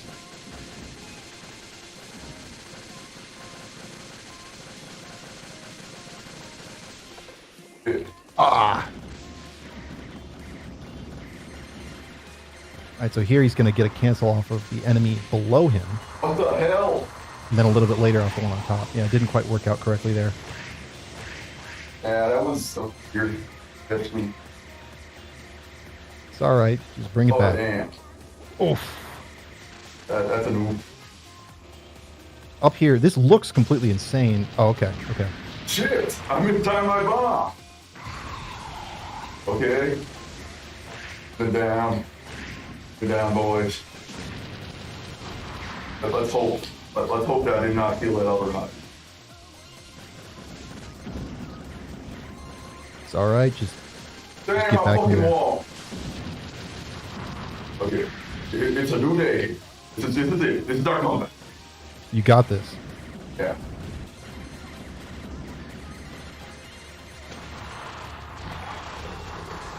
I remember from learning God mode a little bit, which is much easier than Ultra, this stage being absolutely terrifying if I made any mistakes, if I got off route even a little bit. So I'm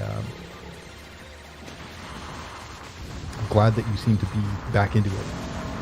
This end section is brutal. It really is.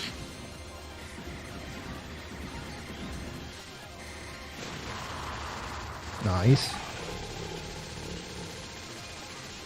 Ah. Oh.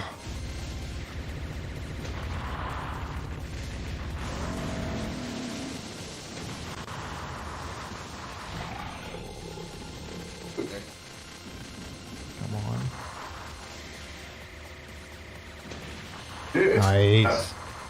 Yeah. Now you see why I'm so scared of stage 3. Yeah, it's just a terrifying stage. If anything goes wrong, it's really, really hard to get back on track. Even using resources, it's really It's hard like to get back Shane on track. Diffs, the stage.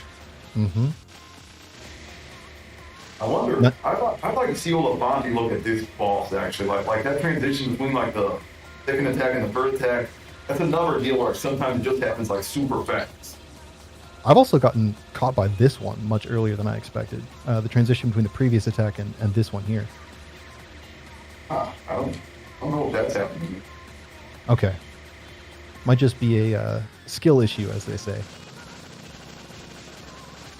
Yeah, sometimes like it transitions from the second attack to the first attack just so fast, like you got time for like nothing. You mentioned like every attack, even like without that transition time built in, has like a transition time of like 90 seconds just built in. Kind of feels no, not 90 seconds, 90 frames built in. Yeah, I figured. Yeah, that's like a second and a half. And I don't know, man. For me, it feels like sometimes I only get a second and a half. That second attack of that person is. So I've seen you sometimes delay on that attack to get a little bit of a cancel, I think, and I completely understand why you wouldn't go for that here. I delayed it a little, I guess.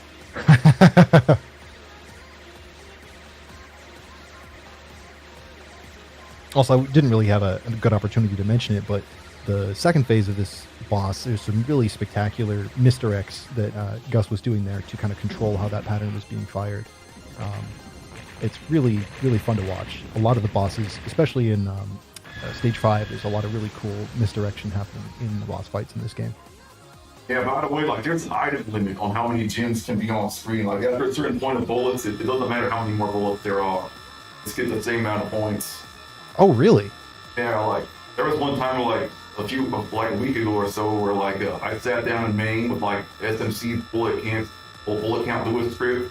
Like I grind out that final that I just canceled, and like I kept trying to like see like if I could like get like a really big cancel.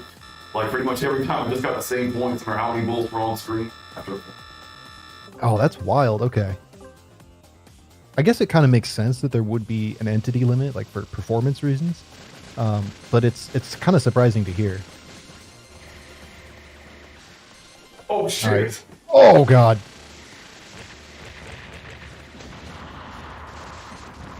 The moths I'll are... continue or just going to practice by game over.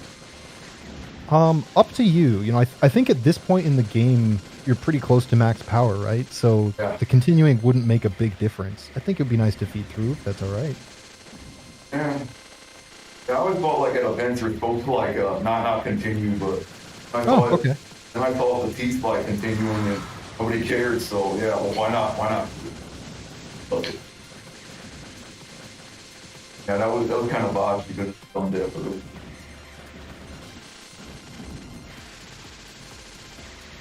And by the way, the stage 4 ball, second phase, that cancel there, that's probably the biggest example you'll see of that item limit. Okay. Like the bullets, like they go up to like 1,500 on screen, I think, but am I getting buffed? Yeah, I got buffed. Okay. Oh no.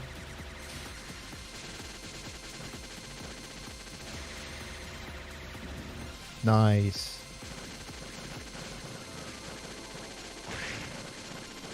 Alright, we're back into the next moth.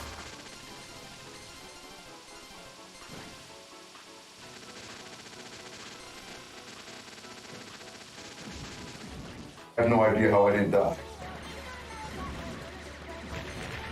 Oh, nice. That cancel always just scares me. Every time I see players do it, it's like, I know it's consistent. Well, I know I'm the only one who does it. it's scary.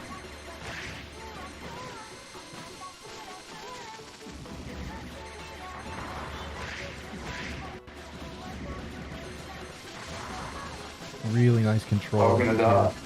We're not dead. Really, really nice movement. And there you go. So does the point blank gear actually do more damage, or is that to control how it fires? Misdirected, yeah. Got it.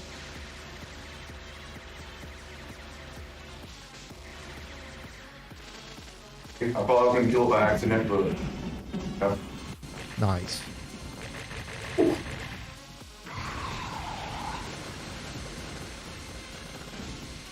always die at the upcoming power cancel, by the way. How it goes. I'm hoping.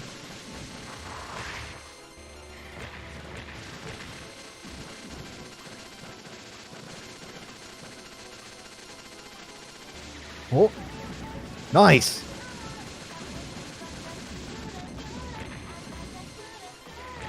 Huh.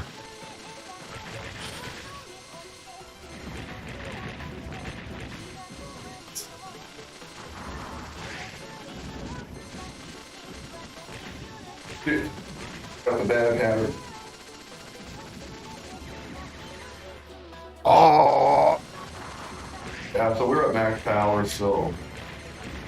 Well, I don't want to continue, but. if you don't want to continue, then Oh, take it to shit. practice. Holy crap!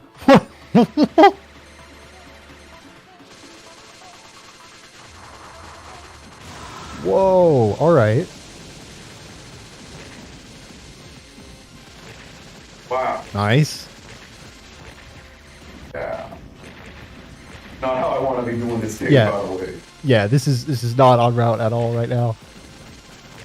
All right, here we I go. wanna see the thing. Nice. Die! Nice!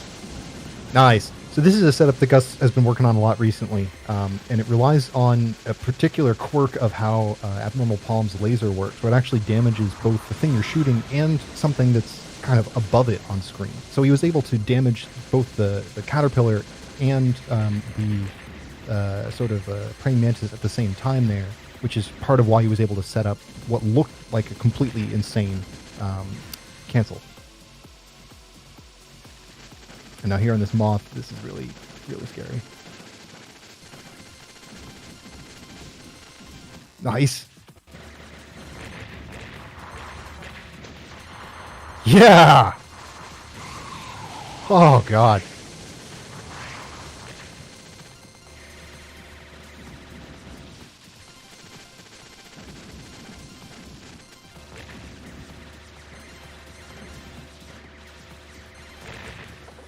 Oh! Eh.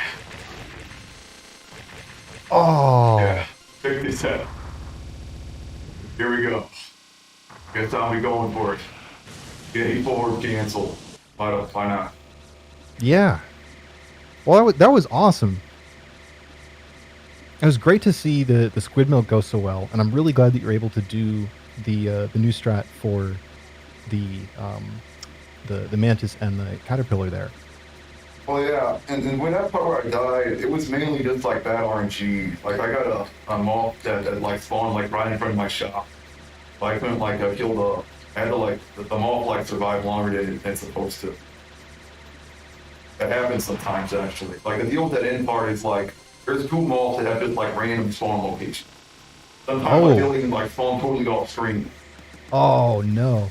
Yeah, it's a creative game. I'll say that. Creative. Yeah, that's a good way to put it.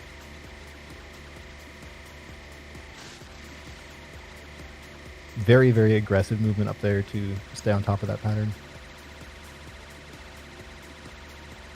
Yeah. This upcoming cancel, like I said, you can get like 1,500 bullets on screen at once, but it doesn't really matter. It's item limit. Yeah, I got a green counter, but got it. Wow. All right, Nice. here we go. The beam. So you're saying 8 orbs is the optimal timing. Alright, so that's 2, And dangerous. This is one dangerous. 4, 6.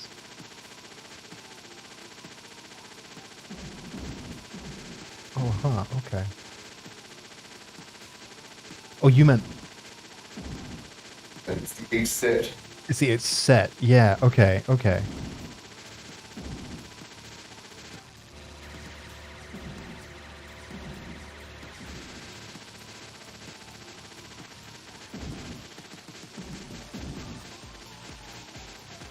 Shit! Oh, That sucked. Yeah, that would have been the point where I want to kill it. that's really interesting. Like it doesn't seem like there's really anything more going on at that point.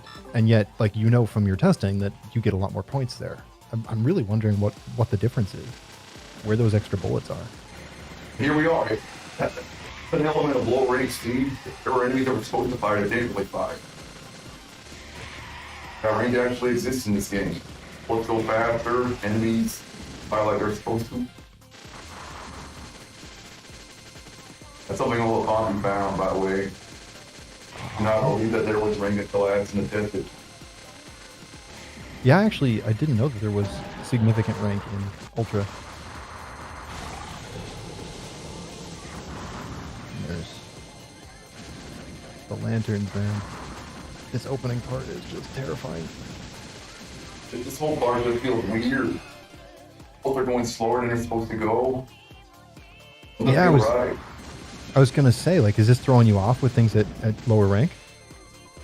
Right, so now here getting this. Wrong, but my strat mostly. Yeah, coming down there between those flags, taking out both Shit. the. Okay, that's Oh. moving on. Get to show my new strat. Well, we get to see the delay part of it at least, but yeah, it would have been nice to see the first bit there too.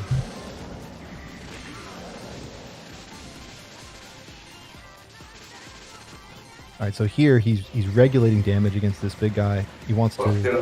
I think I forgot to regulate damage properly.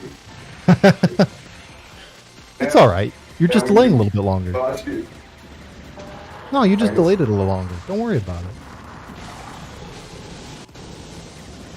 Yeah, so he wanted to trigger that phase transition right before it went under the bridge, so that he would get a lot of extra bullets when it moved into that sort of next courtyard area, and it leads to a bigger cancel and a higher counter before the mid-boss.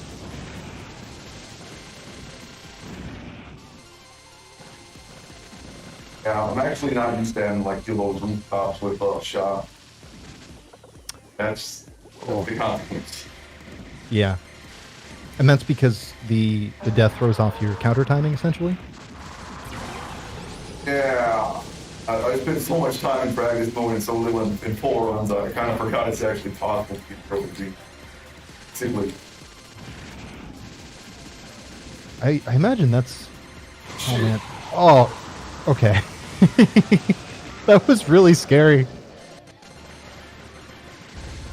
Yeah, I imagine that's something that is really difficult about routing Ultra and probably also Original, is that you have to deal with the fact that any deviations from your practice will change where the counter is at any given moment. And if it's if it's green when you want it to be blue or vice versa, that can be a big problem. That's a huge. That's why I was working on that strat to like stall out the stage 4 fall final. And stall out for like 3 minutes at most times, but you want to like start here with a good time. Oh wow. Okay.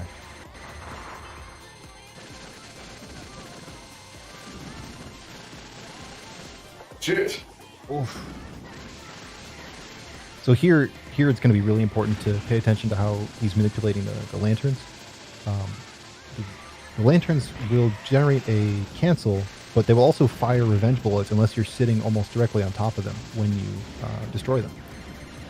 So he wants to be very precise with both the timing of when he goes for those cancels and also where he's positioned on the screen when he triggers those lanterns. It's going to be one right here. Oh! Just barely missed it. Yeah. Careful. If the lanterns be finicky like that sometimes. Ah. Yeah. That sucks. We got some time. We can go into practice mode later, but yeah, that's unfortunate. This one here where you swing from right to left, that always impressed me a lot. It's really, really tight timing to do that. That's what they do in the other mode, so I figured why not try it in Ultra? Yeah. Well, the answer to that is bullets, but Here's the thing. I found out like with the lanterns, it doesn't matter what shot type you kill it with. There's no possibility of big gems being generated. So you're always just gonna get the same amount of gems no matter what. And it's always gonna be just like all little gems. Oh God, I forgot my scrap here. Okay, we got it. Nice. So that's interesting. It's always all little gems, but you said that relatively recently you figured out that you want to kind of sit near the lantern for longer, right? So that you can accumulate more of those gems. Okay. Oh, that's just the opening. Okay.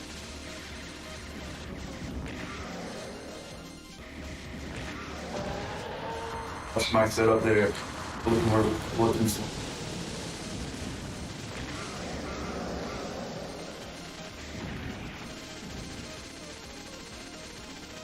Until the third set of bullets reaches me, and then I laser it. Okay.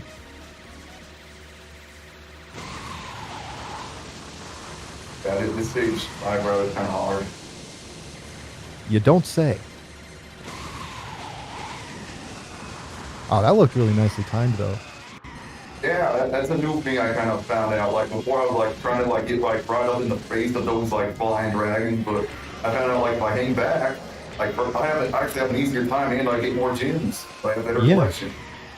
Yeah, it seemed like they lined up really nicely there. Like you were kind of in a lane that they were just letting you stay in.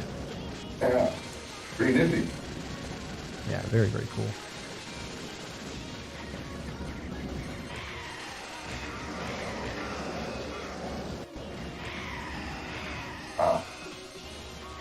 And it's funny, that part always used to kill me, but pretty consistent now.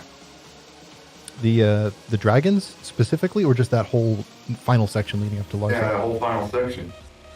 It's brutal, but it looked like you handled it really, really well there. Let's see. Let's go.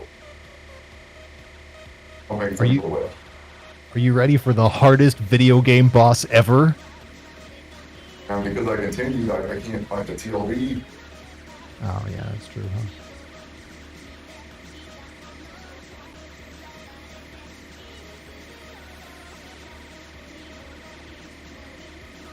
huh? Nice. God. Yeah, I've been working on that dodge. I can see that. That pattern is really, really scary. And it looked like you had I've been working on this one. I'm looking for. Yeah, go for it. Yeah, if you want to no miss this ball, we have to like learn how to no miss no bomb this whole thing. I'm not how to do. The whole phase. Oh, that's awful. And now this pattern, I have died to this pattern in every version of Futari more times than I would care to admit. There's barely any health left. Bullshit. Hello. Hey. Okay. Here's the new one. We'll go to the far left and I think that kind of more space. Hello. Hey, bro. Hey. Yeah, I can't fall asleep right now. Hey, say hi to the Ultramania Winter Relay. Oh, We're wait, they right can now. hear. You guys can hear me? Yeah. We're doing commentary for the event right now. Oh, that's nice. A wild negative.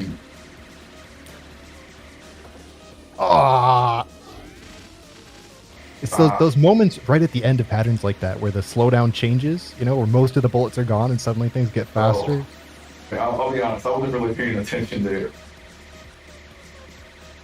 That's what I'm saying, though, right? It's like when you think you're safe, that's when it gets you. So, I'm surprised people would actually care that much when I join, Yeah, and this I have is no idea what the hell's going on here. Actually, like sometimes, just shit, man. Oh, Not going well. I'll say that. yeah. The way that people handle this pattern in Ultra is just really insane to me. Like the misdirects seem like they're so precisely timed. It always seemed like if something went wrong, it would just kind of snowball like that. So Hey. Yeah, I have not really fully learned that first pattern of the things it feels like. But, yeah. It's bombed, and then we're gonna go into practice mode. There's actually a strat on that second phase that I kind of want to show off. Sweet. Alright. Let's go. Practice mode. Go to Fonty for your practice patch. Just like skip the part. Oh yeah. Oh, that's awesome. Why the hell am I on two-player side? I don't know. Yeah, what I do is like I start on the left side. That's gonna give me a little bit more space. Okay. I think. And like. Yeah, look a little try to bigger. like try to like hang around where at this point where like the lines intersect. Uh-huh.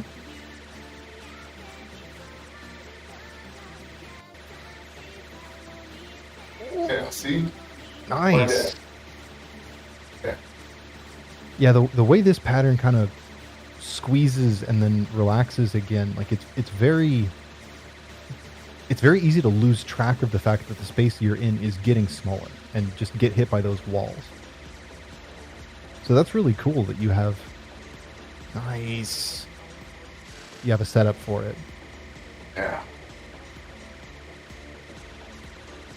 Oh, and it seems like it puts you in a really good spot for damage too, because you barely have to deal with that phase at all. That last pattern at all. Well, I'm using abnormal palm, so yeah, that's just how it goes no matter what you do.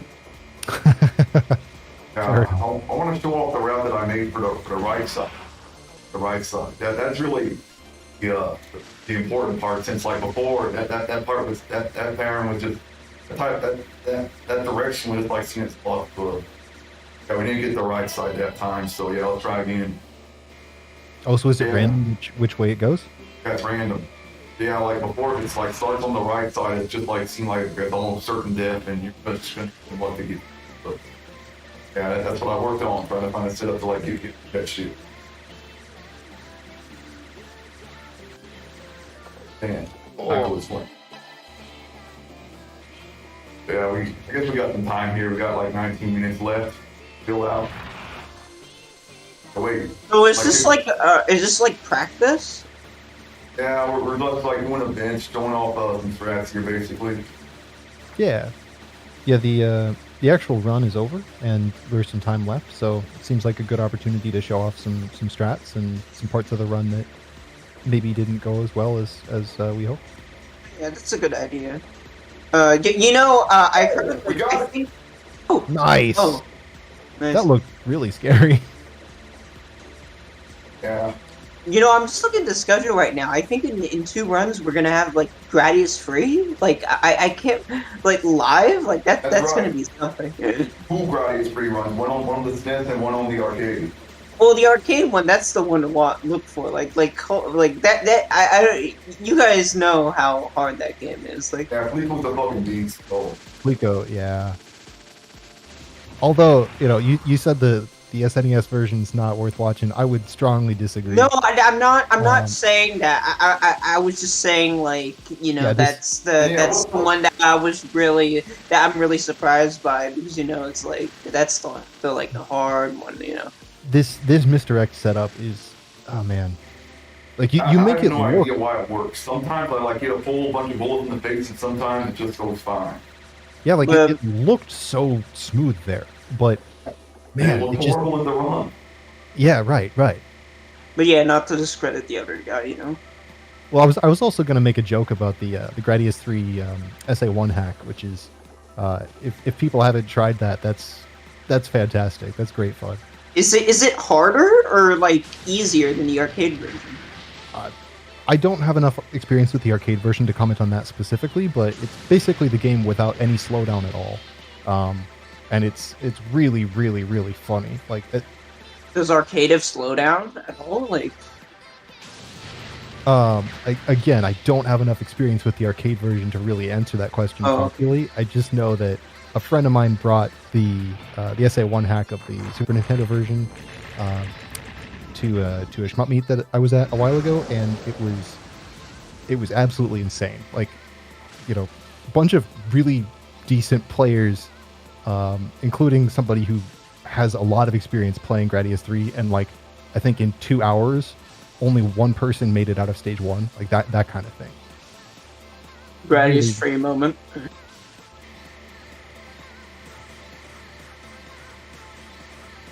Oh yeah, sure. Yeah, I actually tried grind out that attack no bomb, and I found basically pretty random, basically the difficulty that you get. Sometimes she's just kind of sitting in the center, really easy to dodge, but other times she just swings, doing wild swings left or right. You have to do some crazy movements to get that fast. So yeah, that's why it's pretty much. Okay. It's one interesting thing. When I started watching Japanese players, they actually considered it the bad version of this. Huh. So for the longest time, I considered it the good version because of that. There's only one really hard dodge you have to do. Wow. I mean, to me, this all looks pretty damn hard. But I'll take your word for it. Yeah. Japanese got it wrong, I think. That's the good version. The other one's the bad. Yeah, and the misdirect on this one here, I always like seeing this. Because this pattern is just such a mess if you don't misdirect it. Yeah. Yeah. Oh. I looked up the misdirection in. Now I gotta reorient the screen fun times.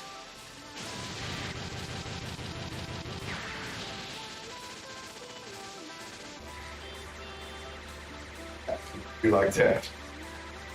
Die there and really have a rough time with screen orientation. Yeah, I imagine. In a boss fight like this, if the screen isn't where you want it to be, I can see that being pretty rough. I gotta speed kill this phase. Oh shit. Okay, oh. Goodbye speed kill.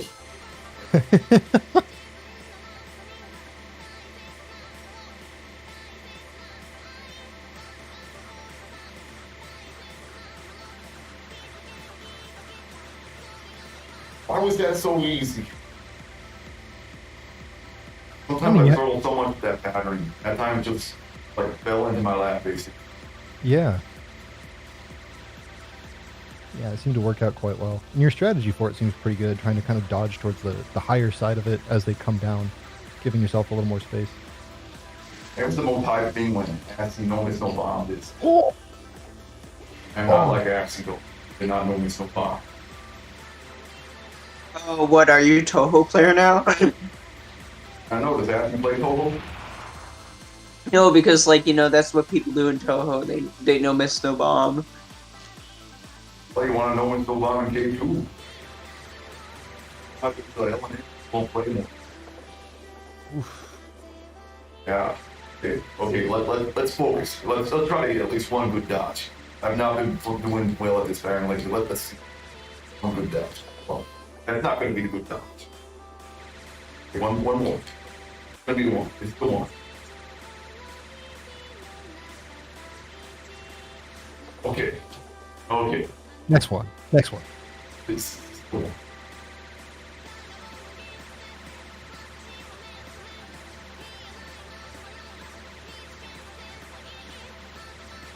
Yeah, that was it. That was the one. Nice. Yeah, so yeah, if I get yeah, if you get 3 good dodges like that in a row, you can take with 2 bombs. Then we got a train wreck this time.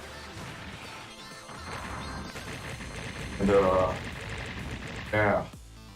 Nice.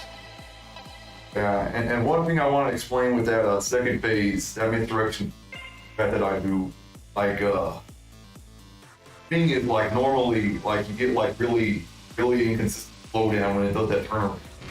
But the thing with my thread, somehow, I have no idea why, but somehow doing that strat like I did it, you actually get consistent slowdown.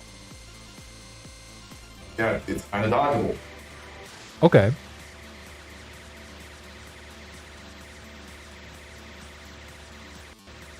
And it's the attack. So let's try it one more time. Right. So when you say inconsistent slowdown, you mean that kind of Ah, Yeah. that part there where it switches direction. Normally Yeah, you would have like switch a directions. The weird thing is, like, on the left side, you actually have more slowdown than on the right side. really. I don't really get it. Why it does that. Yeah, that's kind of why it has that reputation of, like, the left side being easy. Is that true on the PCB as well? I don't know. Wow, dude, what is this game? This is wild. Yeah. In game. It's good jank though, Yeah. mostly. Wonder. About like one more run to the second half of stage 5. Try to draw some grants there. So it's Guange next, right? What? I think Guange is the next one. Ekwanga is the next one. Yeah, Yuru Guwange. Is it Yeah. score or is it just like survival? Oh, it's gonna be scored.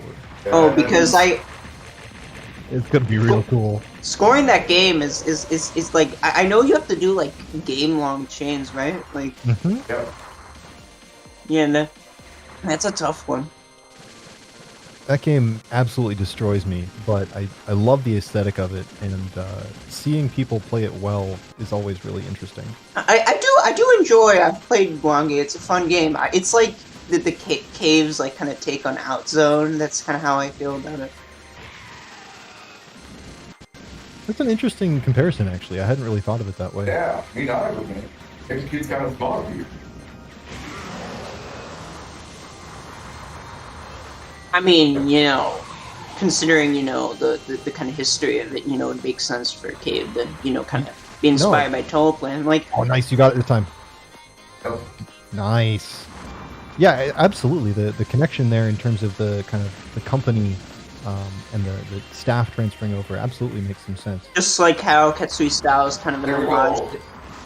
And Yeah. Just like how like Katsui's style is kind of like an homage to nice, Toleplan nice. and Mushi original. That's very like traditional kind of shmup. Like, Oh, that was beautiful. Yep. Everything according to plan. Yeah. Nice.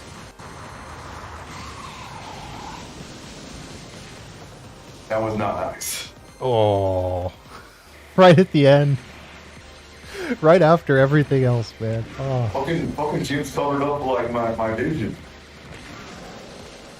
Poor Jane. Thing about. doesn't Futari also have problems with bullets disappearing in some of the stages, like stage 3, I think? That's God mode. Oh, that's God mode. Okay, my bad, my bad. So I have to deal with that problem then. All right, cool. That'll be fun.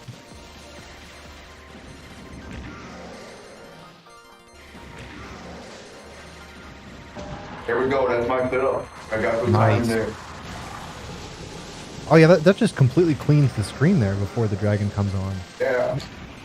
That's really nice. And here you said you wait for the third set of shots there? Yeah. oh wait, so apparently you were playing on PCB. Yeah. Yeah. The way that he got invited was like, it always been like assumed like there was no way the Japanese player would play in a Western event because he allowed main or with this big capital over there. Like one day like the dude just like decided like to a mainstream and he fucking tweeted about it. Like and I was like, oh, okay. Let's try to get him on board, see how he responds. And yeah, he was being like, yeah, just like, oh yeah, sure I'll play. Just like I went. Huh. So, yeah, I mean, I think Japanese people are starting to warm up more to kind of PCs because I know for a long time it was like kind of like I remember hearing about like the thing was like it was mainly for like porn games, like and Toho and stuff like that. But Yeah. I mean. Time for you, on lads. Hope you enjoyed that. All right. Yeah. Thank you so much, Gus, Cool, for the run. thanks. Really glad I could be on for comms. This was a lot of fun.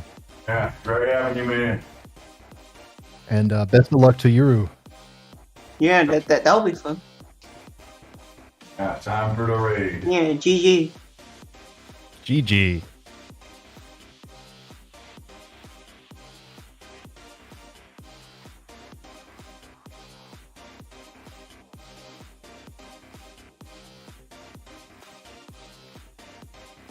So, Gus, I'm curious. Are you going to be staying on or for commentary or? No. Yeah, this is